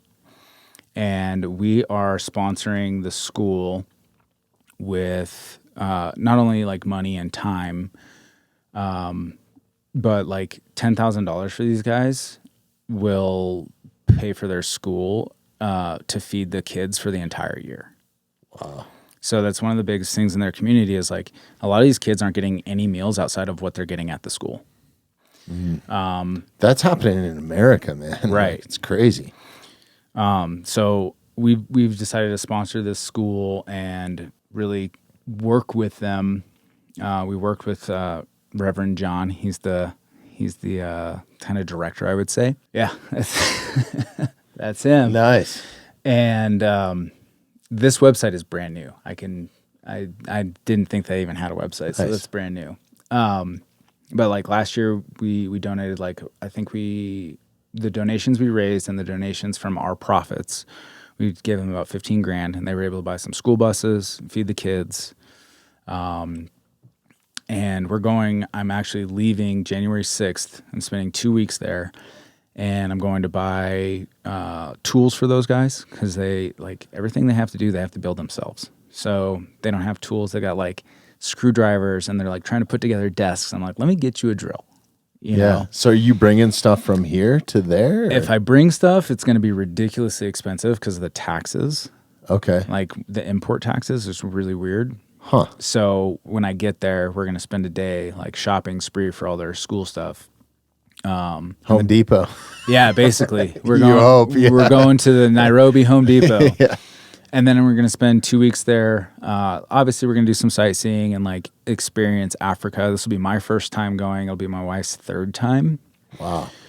So we're going to spend some time there, and I'm going to be, put to work while she goes and hangs out with the kids and plays. I'm going to be building desks and, doing whatever I can to help them out. One of the things that we're trying to build, trying to gather donations for right now is they want to build or drill a well on the property so they can have access to water.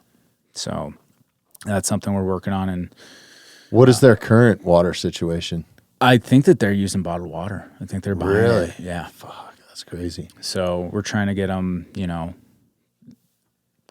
up to, happier standards. Yeah, everybody deserves clean water and food at least, right? Yeah. Bare minimum. Absolutely. Yeah. And these guys, I mean, they're so grateful.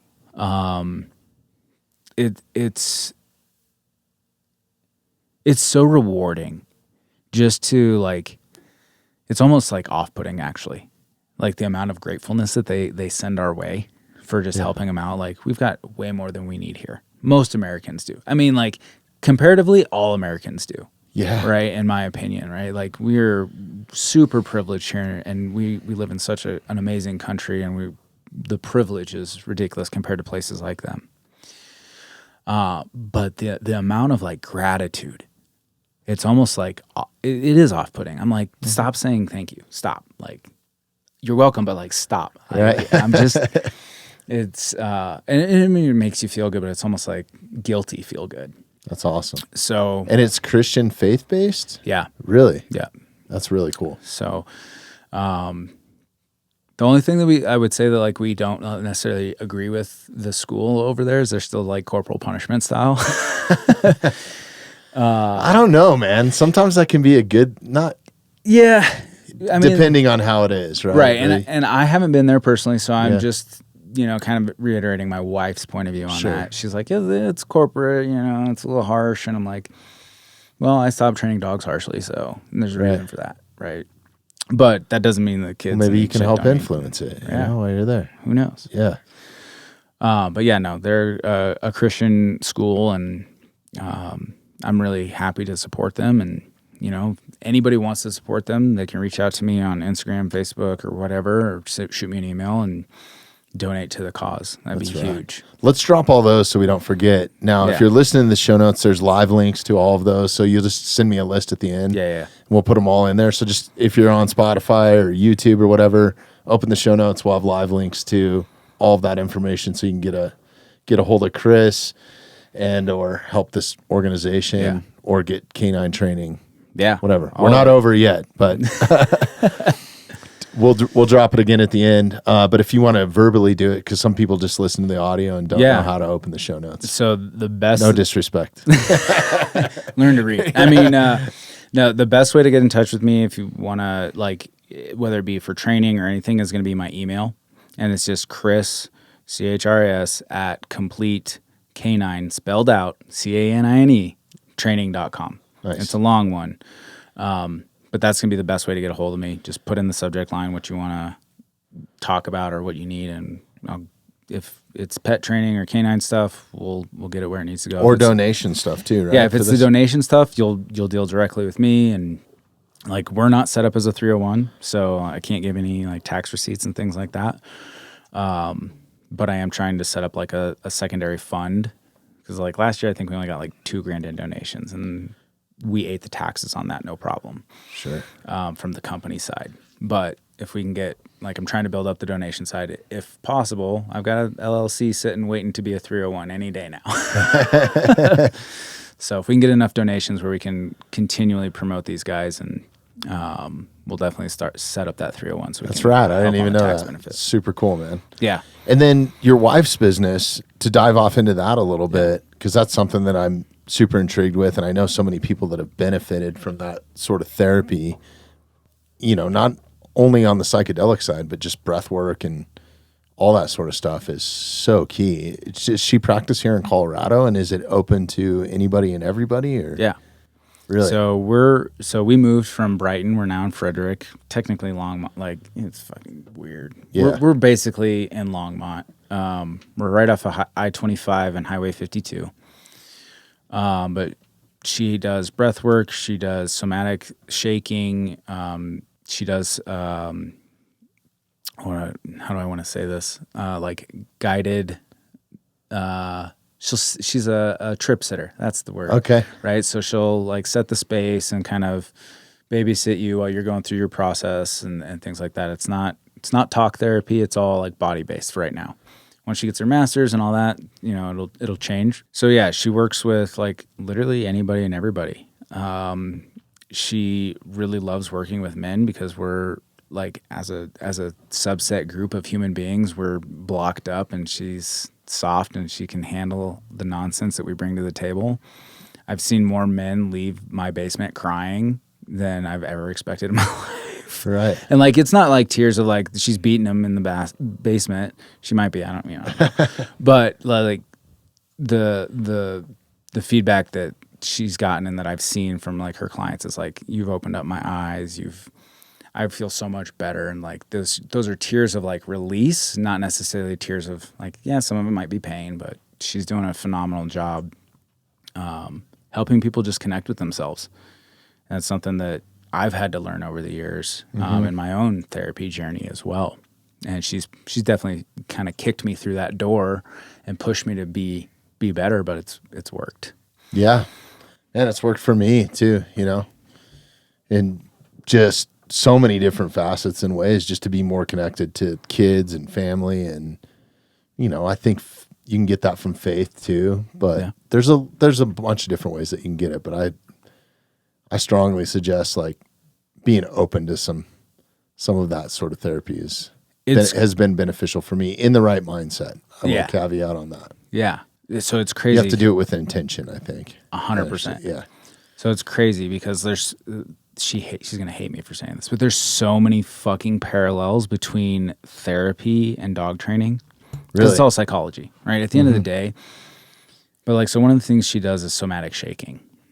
If you watch a dog go through a stressful thing, what do? They shake it off. Right. What do we not do? We don't shake. Right. Right? We don't fucking let it go. If you watch babies, though, they shake. Mm-hmm.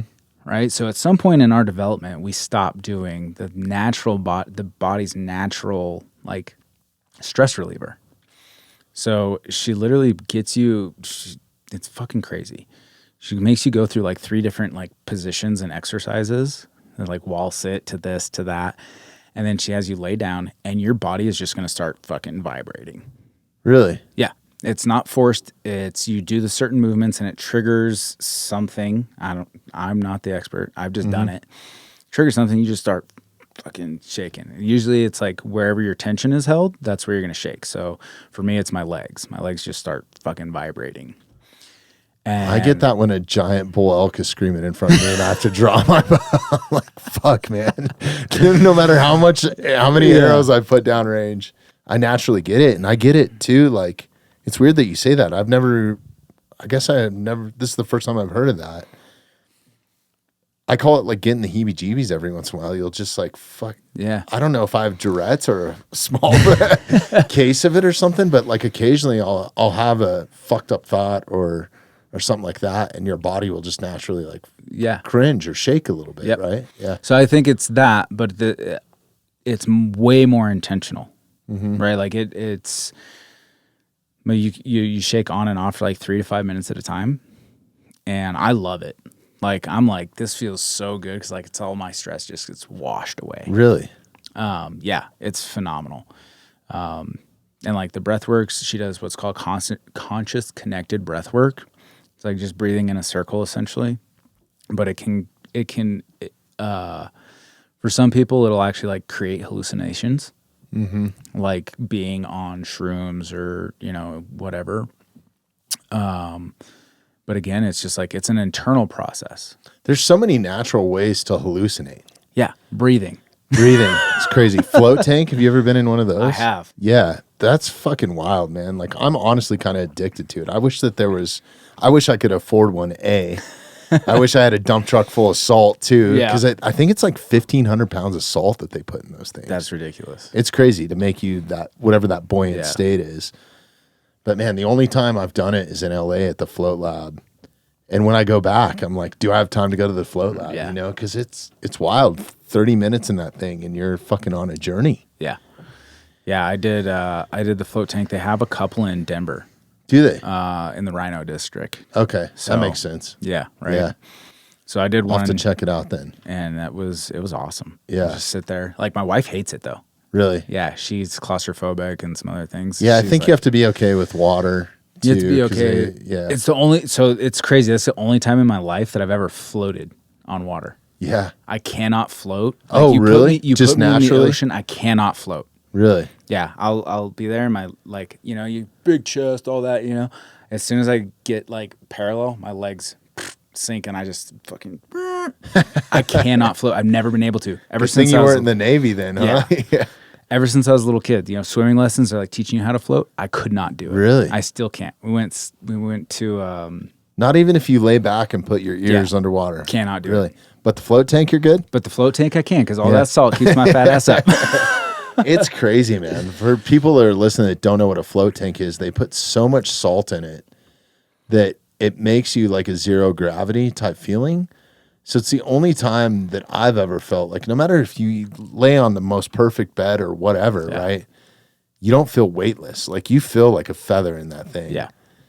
Yeah, it's fucking amazing, dude. Yeah, it's crazy. That's one of my goals is like to get the podcast. If I ever had enough money, it doesn't even have to get the podcast that big. If I could have a space that had indoor archery range, float tank, sauna, full gym. Right. Yeah. That'd be my heaven Yep. right there. Yeah. So I've got the facility. We got a full gym in there. I'm working on the sauna. Nice. I will not try and get a float tank, Yeah. and if I could, Yeah, have it'd probably be range, last on the list. Yeah, shooting range would be a rad. Yeah. I was thinking about that today. Yeah, that's awesome, man. So with this trip to Africa, is there any dog work that's going into that, like patrol dogs, or have you thought about doing anything like that for? No, that's a whole nother ballgame. There are definitely U.S. trained dogs in Africa who do anti-poaching stuff.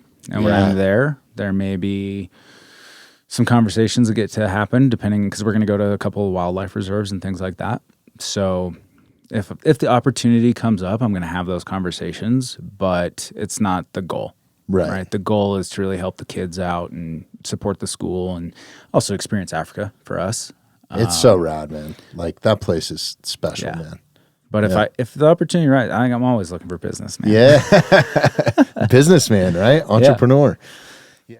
Aside from going to Africa, we were kind of on the path of what you got going on at Complete. Did we finish that full circle or? Yeah, I mean, just the expansion. I mean, we're looking for people who want a license. We've got the training program in place now. So, I mean, that's really the only other thing. I'm trying to stay in my lane, right? Like, I want to open up other locations. I want, like I said, teach, right? So if I can create more trainers that are training the right way, quote unquote, and that are benefiting communities, like I don't need to own your business. I don't want to. I already have enough headache. Right. But I'll teach you how to train dogs, and you can go open up your own location, and you can be successful, and you can impact your community. And that was the goal from years ago. It's like I wanted this. There's a veteran program. I am blanking on the name right now. We can look it up too if you have a way to do that. God. I cannot remember that. There's a program where veterans can get out of their units a little early and start going to basically a school or a trade, right? And it's through like businesses. So the plan was, and we got to get certified through the organization and into the program, but people can leave, their posts, quote unquote, while still being on active duty, come work with us, learn how to train dogs, learn how to run a business. And then when their ETS date comes up and they can actually separate from the service, they can immediately go open up their own location, or they can become dog trainers or do whatever they want to do. But so it's an upstream access to people. So that makes the transition a lot smoother, right? Yep. What was your experience with transition coming out? Yeah. See ya. And going, okay, what do I do now? Right. My transition was a little different because I was National Guard. I wasn't active duty. So I got, my life was still my life. My Army career was kind of a mess though. So, wow, where do I even start on that?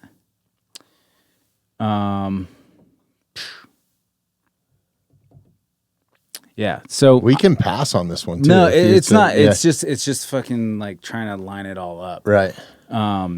So National Guard, I enlisted in National Guard. When I enlisted, I went into an 18 X-ray contract, which is a special forces contract.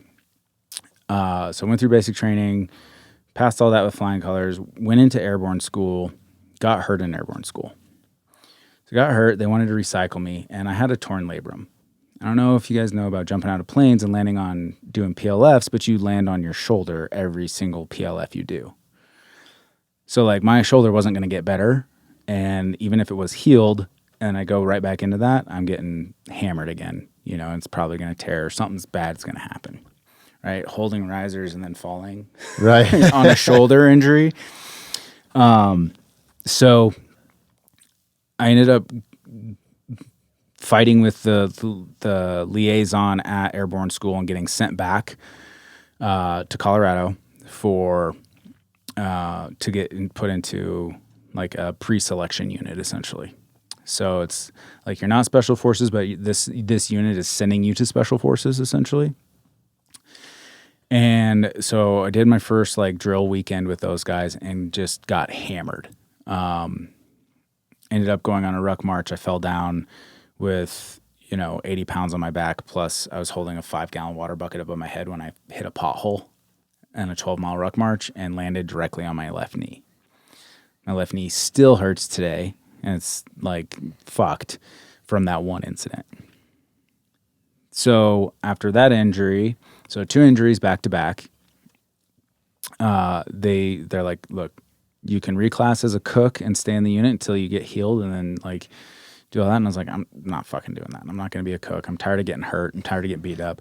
18-year-old me had no mental resolve. I had enough to, I wanted to go have my girlfriend or whatever else. So I was like, no, I don't want to do that. Just kick me to a line unit. So they kicked me to a line unit. So just a regular infantry unit. Did 3-ish years there. We got sourced for 3 different deployments. So that means like, hey, we're going to Afghanistan or wherever the fuck we were going. Mm-hmm. And a month before each of those sources, the deployments got ripped out from underneath us. So like, we're leaving in a month. And then 2 days later, I get a phone call like, hey, we're not going. I've been prepping to leave for 6 months. We've been doing our pre-deployment training, all of this stuff leading up to it. I pulled out of school, like just ruined my like real life that I was trying to create for myself. And like after the 3rd time, I was like, fuck this. I ended up getting transferred from my infantry unit to headquarters company on the condition that to get my promotion.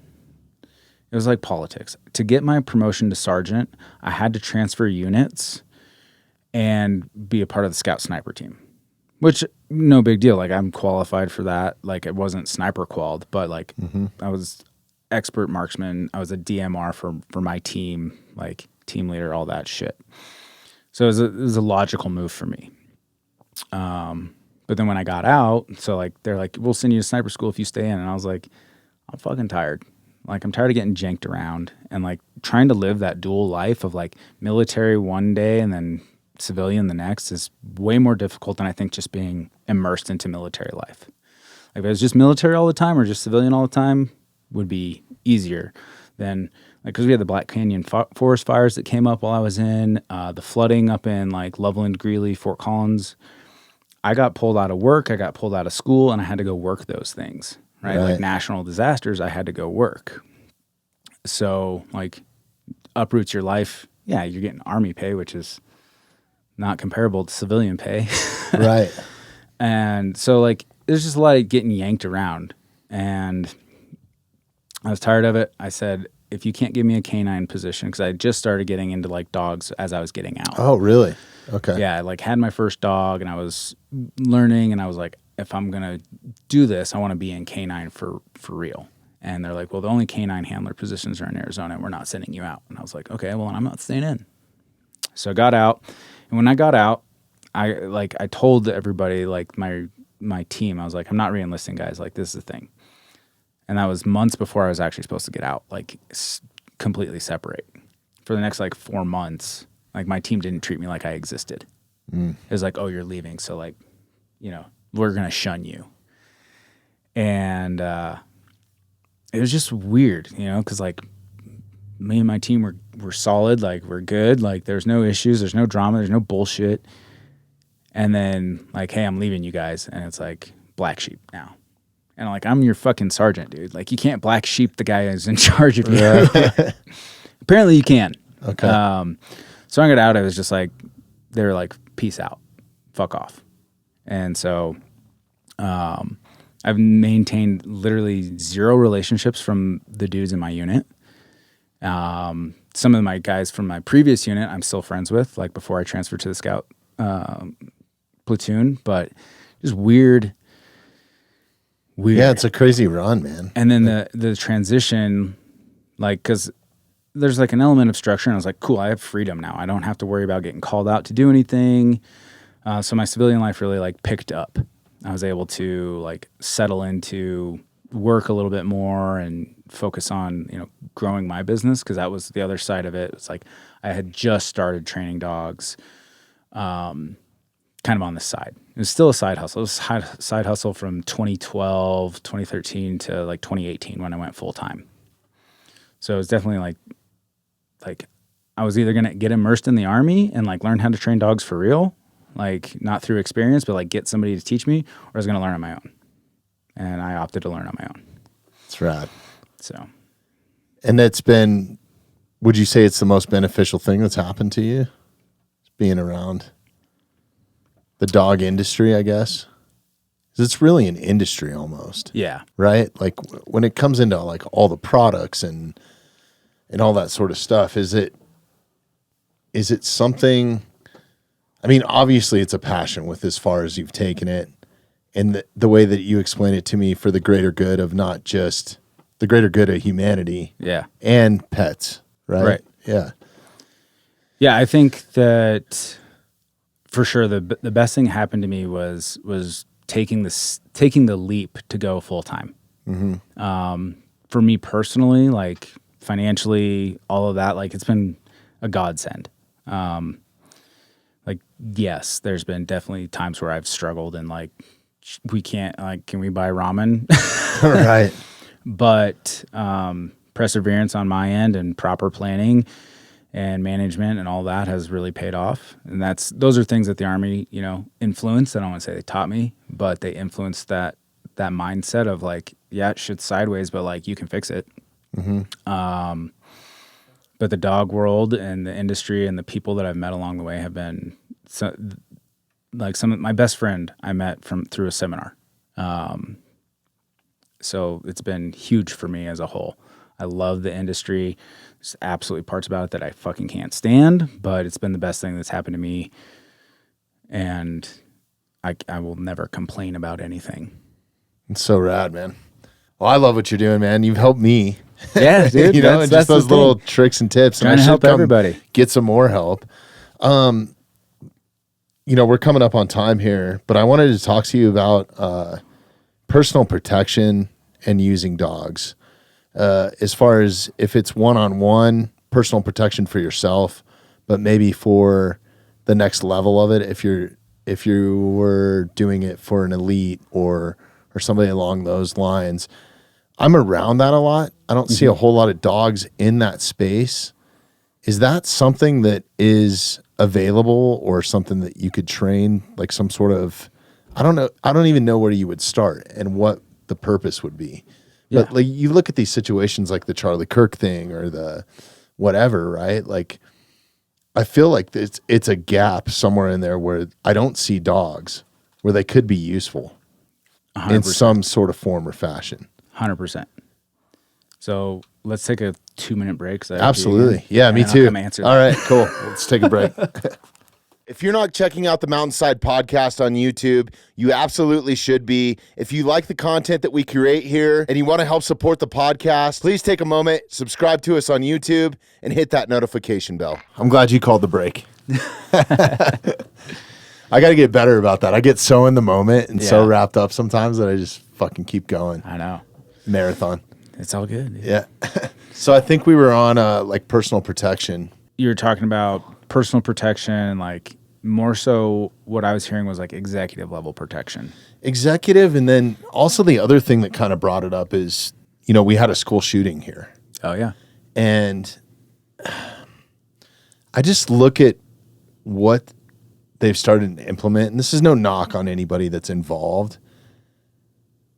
And I have no law enforcement experience or former military experience, or I guess I would have some personal protection experience. Very minimal of me protecting a principal at certain points, but I did dabble in that just because I knew some people in the protection space and my size. Yeah.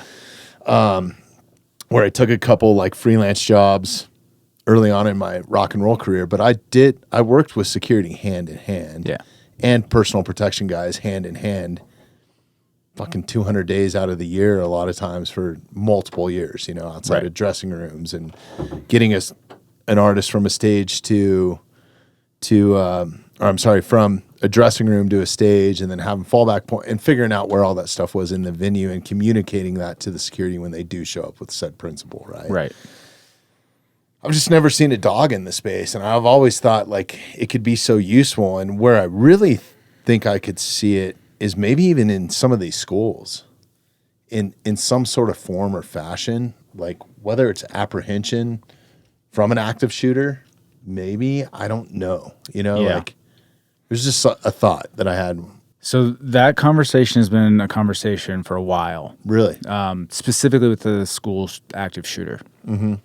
A canine in an active shooter situation is worthless.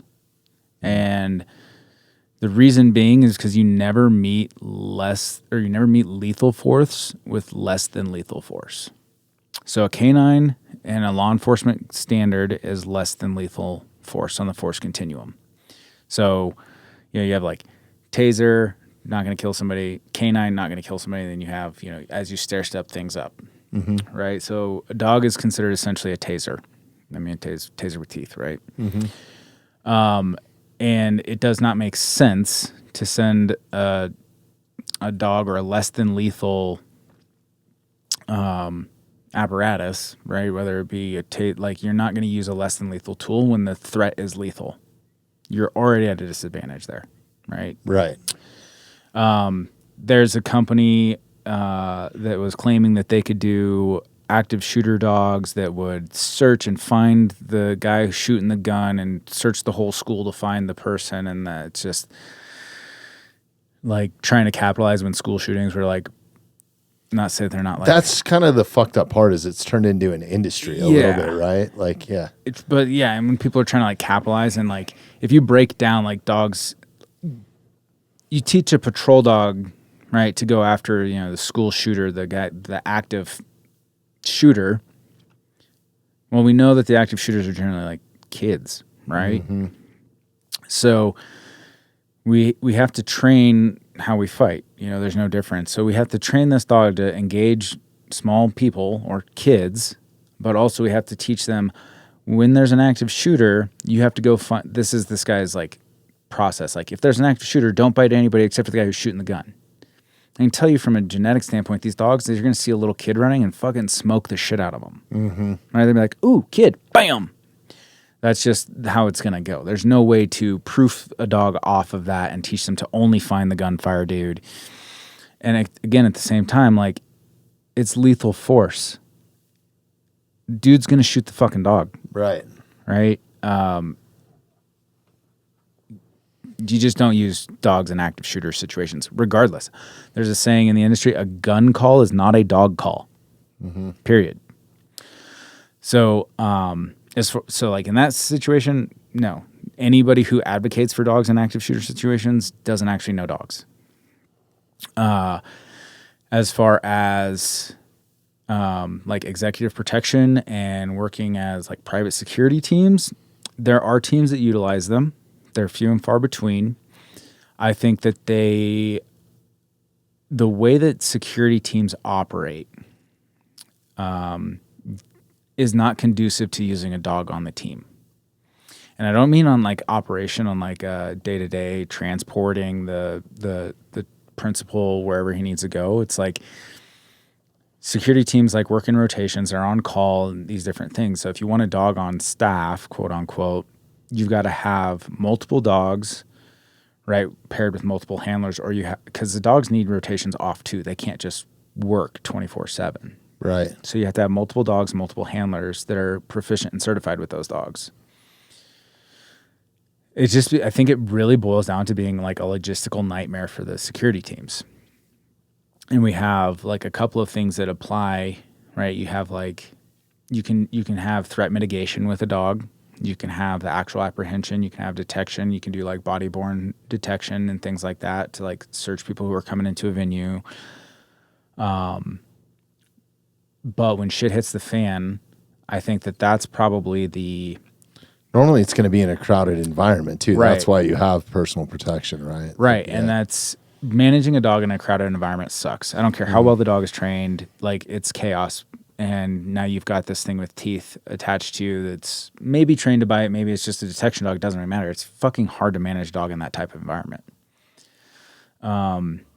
So I think it just comes down to actual logistics of implementing a dog on a team. Now, if you're doing like transport where, you're just trying to get dude from A to B to C and you're not working inside of a venue and you're getting them to a, fucking executive meeting at, the Denver Trump Tower or whatever. Right. Like that becomes a little bit different because a dog can just be deployed, right? Something happens, and I'm totally movie playing this out in my brain, like you become in a barricaded situation where somebody blocked off the road, like, and they jump out with guns. Like, I'm going to send the dog because it's going to buy me time, right? At that point, that dog is no longer going to handle business, but he's going to buy me time so that I can take care of what I need to over here. And again, that's totally what-ifing it and movie playing it. I don't know what I'd actually do, right? But a dog in that situation is useless to me other than a distraction. You know, if I'm getting rushed by some, you know, if some random dude rushes us as we're walking the red carpet and the dog can engage, cool, great. How often is that going to happen though? Yeah, and then it becomes a whole lawsuit thing. Yeah. Because even like some of these people that have jumped stages before to go after divas or whatever, Yeah. and security ends up taking them out, then it turns into like a lawsuit Yeah. thing. Money, It's money. crazy, man. Yeah. Yeah. So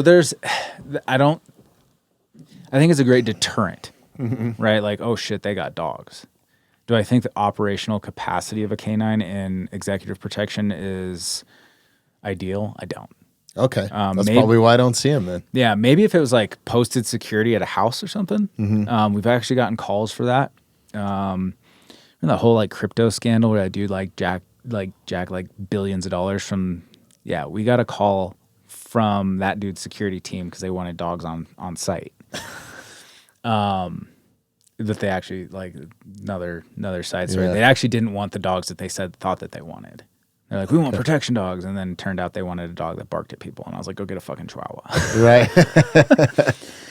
But like I could see it being posted at like if the dogs are stationary, like being posted like we have contracts with security teams where they use security dogs on site. They patrol with a canine, but they're working in one area and they're patrolling like a construction site or something along those lines.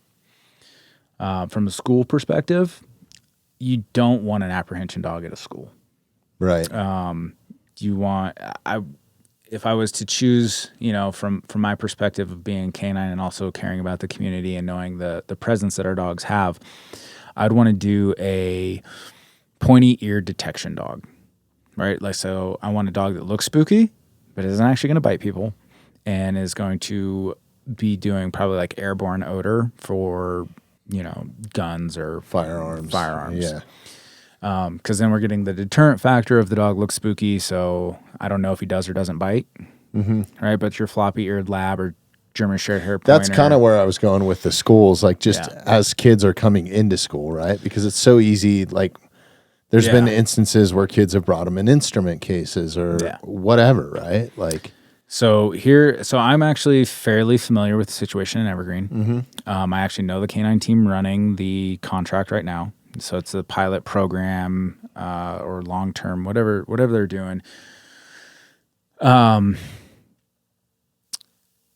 don't think it's going as well as it should or could be, and that has nothing necessarily to do with the canine team, but the knowledge base that the school or the district has about what the team actually needs to be successful.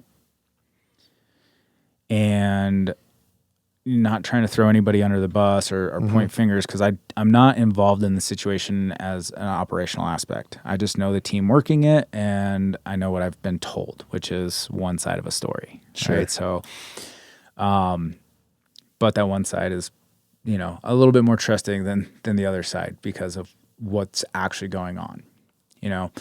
So from an operational perspective, it's cold up here, right? Like, especially in the mornings, I know that it's not, you know, like it's nice right now. It's like 45 degrees. I'm like, this is nice. Right. But in the mornings, I know it's not, right? No, it's cold. no, it was freezing this morning. Right. Yeah. So the canine team, to be effective, right, needs to be able to actually operate. Well, the canine team is not allowed to go inside of the school at all. Really? Yeah. So that makes zero sense. Right. So the canine has to scan or air sniff the people walking past, you know, the front entrance. But the canine team can't actually be outside for more than 10, 15 minutes at a time because the dog's going to fucking freeze his paws off. Whereas does scent detection go down with temperature as well? Like because the nose starts running and just different. Not necessarily. Okay. Odor acts differently when it's cold than when it's warm. So think of like, there's a few things that affect the way that odor, the strength of odor, I would say. So you have air movement is always huge with odor. Then you have temperature and humidity. Those are the three things that we're looking at when we're doing detection. So I know you farted in the shower and you're like, damn, right? Right. So hot, humid air makes a strong odor. cold, dry air makes a very weak odor. So the odor doesn't go away, but if you fart when it's cold and, you know, it's dry out, you're like, huh. It's harder to detect. Did I even fart? Right? Right. So the dog is having a harder time to potentially locate the odor, and it's not profusing as much, right? There's less odor available because it's not moving because of the heat. Cameron Ford, if you're listening, I don't know the science, so I'm sorry. But that's just like we're dealing with like this less odor amount or a weaker odor in the presence when it's cold outside. Plus the dog is not operationally okay because it's freezing, right? It's you know, its paws are cold, and we have so many mitigating factors of saying we're working appropriately right now. But they can't go inside even the vestibule, from what I understand. But if they could walk inside, you would think the vestibule would be a perfect spot because it's a choke point and it's warm, right? So it's like you're getting more bang for your buck right there. Exactly. Yeah. So that's, yeah, I know that's one of the operational constraints of what's going on. But, you know, so I think that it could be a good program. I think it has the potential to, but both either the school district and the canine team need to have like some serious conversations about like what is actually acceptable and what their actual like goals are, I would say. Like, because it seems like they just want a deterrent. Like if I was reading, from what I know, if I was like reading, it's like you want a dog that's out there and is deterring people. Like we've done what we need to because the thing happened, is what it looks like. And that's kind of the feeling that I'm getting when I see the presence, and this is no knock on anybody that's doing it, but like these officers that have been put in place and that sort of thing. And I also think, to caveat on that, I don't think no matter what level of protection you have, it doesn't make it safe. It might make it safer, but it doesn't make it 100% safe or mitigated, right? There's never... You can't mitigate threats 100%. Yeah. Like, but if you're you're strip searching people as they're walking in the building, you're gonna. Well, look at prisons. People still die in prisons, right? Like that. You're not gonna mitigate it. Yeah. Like unfortunately, it's the world that we live in. It happened right here at our front door, which you never think it would happen here, but it fucking did. But I think I guess I just don't understand. If you're going to have a dog in place, why wouldn't you use it to the best of the dog's capabilities to detect the one thing that you're trying? Like it's almost a fugazi at that point, right? Yeah. Yeah. It's like we did the thing. Yeah. Right? We did the thing. But we did it, half-assed. Mm-hmm. We didn't... There's a reason why at the airport they have fans running. Oh, yeah. You walk in a certain way. And the dogs operate a certain way. Yeah. And if you watch, like, I love watching those dogs work because I'm like, I wonder if they're going to hit on me because I probably got narc odor on me. Well, it's even crazier when you're in the rock and roll business and you've just left a show that has a ton of, like, pyro on it, right? Like, sometimes they pick it up. Yeah. But they operate in a certain protocol for a reason because that's what's most efficient and effective. And if you watch those dogs, if you get stuck in a long security line, you watch that dog, it'll work for 15 minutes at a time and then go take a 30-minute break. Yeah. And then come back in 15 minutes. There's multiple dogs on rotation, right? Right. Yeah. Or they restructure the security line. Yeah. And that's the thing is if you're going to utilize a tool, utilize it to its fullest advantage or don't. But don't play this half-ass game is kind of what I feel like is going on from what I'm hearing. And,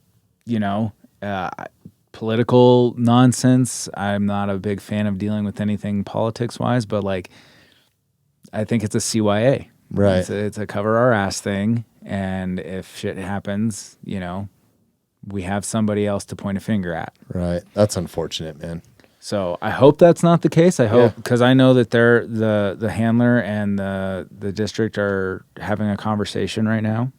So I'm hoping that they can get on the same page.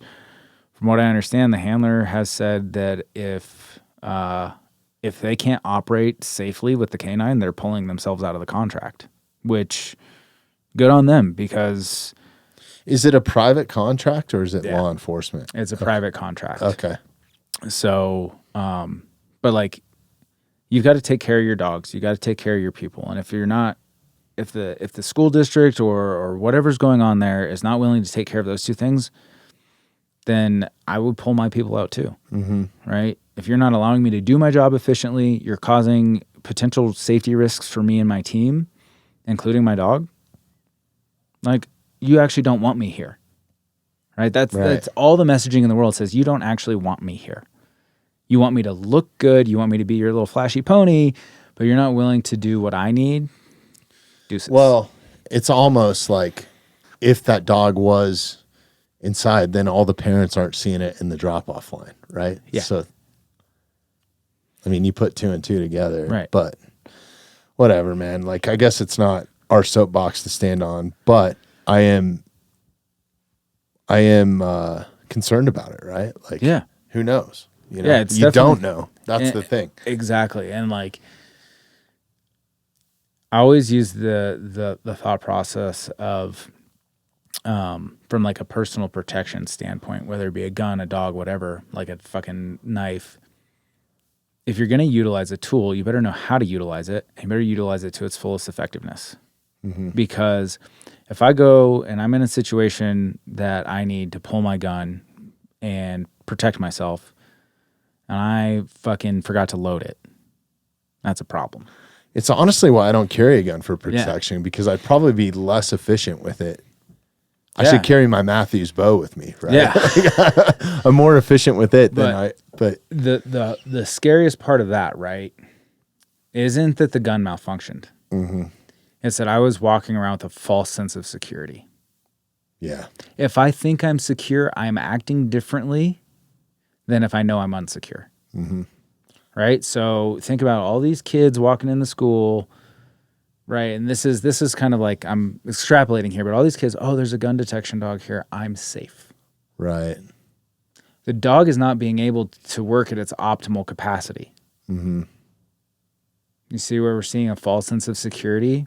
I think we've become complacent across the board. Yeah, 100%. Right? In communities, airports, everywhere. Yeah. Like, I think it's pretty complacent, man. Like, I would say definitely pick your head up and use some common sense. Head on a swivel. Yeah. Pay attention to your just because you're carrying, maybe you have a concealed carry, like, you should be proficient with your firearm, I think is the biggest thing, right? Yes. Like, proficient, you should put in the time. Yeah. You got to put in the time and effort, and going to the range and just putting rounds on a target is not being proficient. Yeah. And if you're concealed carrying, right? It's just like going to any training environment and doing the bare minimum does not make you proficient. Right. Right? Because I guarantee you there's a different stress level associated with getting jumped and needing to protect yourself in real life and practicing your draws at the range and shooting 3 shots at a target and going, okay, I'm done for the day. And it's kind of like repetitive it almost has to be a motor skill, because I think if you look at the FBI statistics, it's like 3 feet in 3 seconds. That's so close. And I think it's like 80% of gun interactions or something. Or like, it's crazy. It's something like that. Tyler, maybe look that up just to make sure I got it right. But I think most. So I know that there's this. Look up 3 feet in 30 seconds gun. Yeah, there's a statistic with. I believe it's 3 seconds, 3 yards, 3 shots. Yeah. Yeah. But in self-defense, it's like if somebody is within 21 feet of you and they have a knife, you're likely to lose that gunfight. Like, if they have a knife and you have a gun, if they're within 21 feet, you're likely to lose. Really? Yep. If you're not trained and proficient, right? Sure. So my draw time from gun in holster to pulled out on target, shot fired, is 1.8 seconds under timer stress, right? Mm-hmm. Not real life stress, timer stress. Beep, move. Right. So add the actual stress of like, I don't really know if this guy's a true threat. You have to decide if they're a threat. You have to make 100% sure. Yeah. Right. So, And I'm by no means like there's competitive shooters that are under a second on that. And I know I have some buddies who But they like, might not be in a situation where somebody else has got a gun pointed at them. So what you were saying with like being repetitive, right? It is a repetitive motion. I have to train my draw. I have to train that. And I also have to train in stress. Yep. Right? Because if I'm not putting myself, like do 50 jumping jacks and then draw your gun and see how fast you are. 100%. Right? It's the same with archery hunting. Yeah. Like I was talking about the knee knock with a bull. Yeah. Like you can't train for that. No. Like you can shoot foam targets up and down hill. You can do it winded. You can do it after doing 100 burpees, whatever you want. You're not going to get the same adrenaline dump as you do when you've been like literally looking for something for 12 days and all of a sudden it walks out of the woods screaming at you like a fucking velociraptor. Like, good luck, dude. Yeah. You know, it's wild. Yeah. Hey, man, we got to be respectful of your time. We're coming up on good. time. Anything else that you want to drop with Complete Canine? With all the information's in the show notes. We dropped it earlier in the episode. If you're still listening, you should have caught that. No, I think the biggest thing is, when is this episode going to drop? You have an idea? Let me look. I got to look at a calendar. So it'll be like December 5th or 6th. All right around my birthday. Yeah. Is it? Yeah. Yeah, right on. Yeah, I mean, that would still give people some time to sign up for our e-collar class. So that class is open for canine trainers, not just canine trainers, but canine handlers and also just dog trainers that are in the area. So that's an open invite to the class with Eric Stambro. Something we talked about like 2 hours ago. Yeah. The seminar. Yeah, the seminar we got going on. Other than that, it's like we're looking for donations for the mission trip in Africa. So that's going to be the two things. And if you need help with your dog, to just drop us a line, reach out. Like I said, we're here for the community as a whole. Like we really want to help people out. And dogs are our passion, and that's how we get to do it. So that's right. If you have an issue, we probably have a solution. Cool. Well, thank you, Chris, man. I appreciate you being my friend. I'm sorry it took so long to get you back in here. It's all good, dude. There'll be a shorter gap in between. Maybe you won't be as busy and I won't be. For sure. But I'm glad it worked out today, dude. And it's always an honor and privilege to have you in here, brother. Appreciate your friendship. Same. Thanks, everybody, for listening. Tyler? Thanks for listening to the Mountainside Podcast. If you haven't had a chance to do this already, please take a moment, follow, like, subscribe, or rate on whatever platform you catch the Mountainside Podcast at. If you'd like some more information on upcoming episodes, safety tips, access to all of our affiliates, and all the badass discounts that we get here at the Mountainside Podcast, check out themountainsidepodcast.com.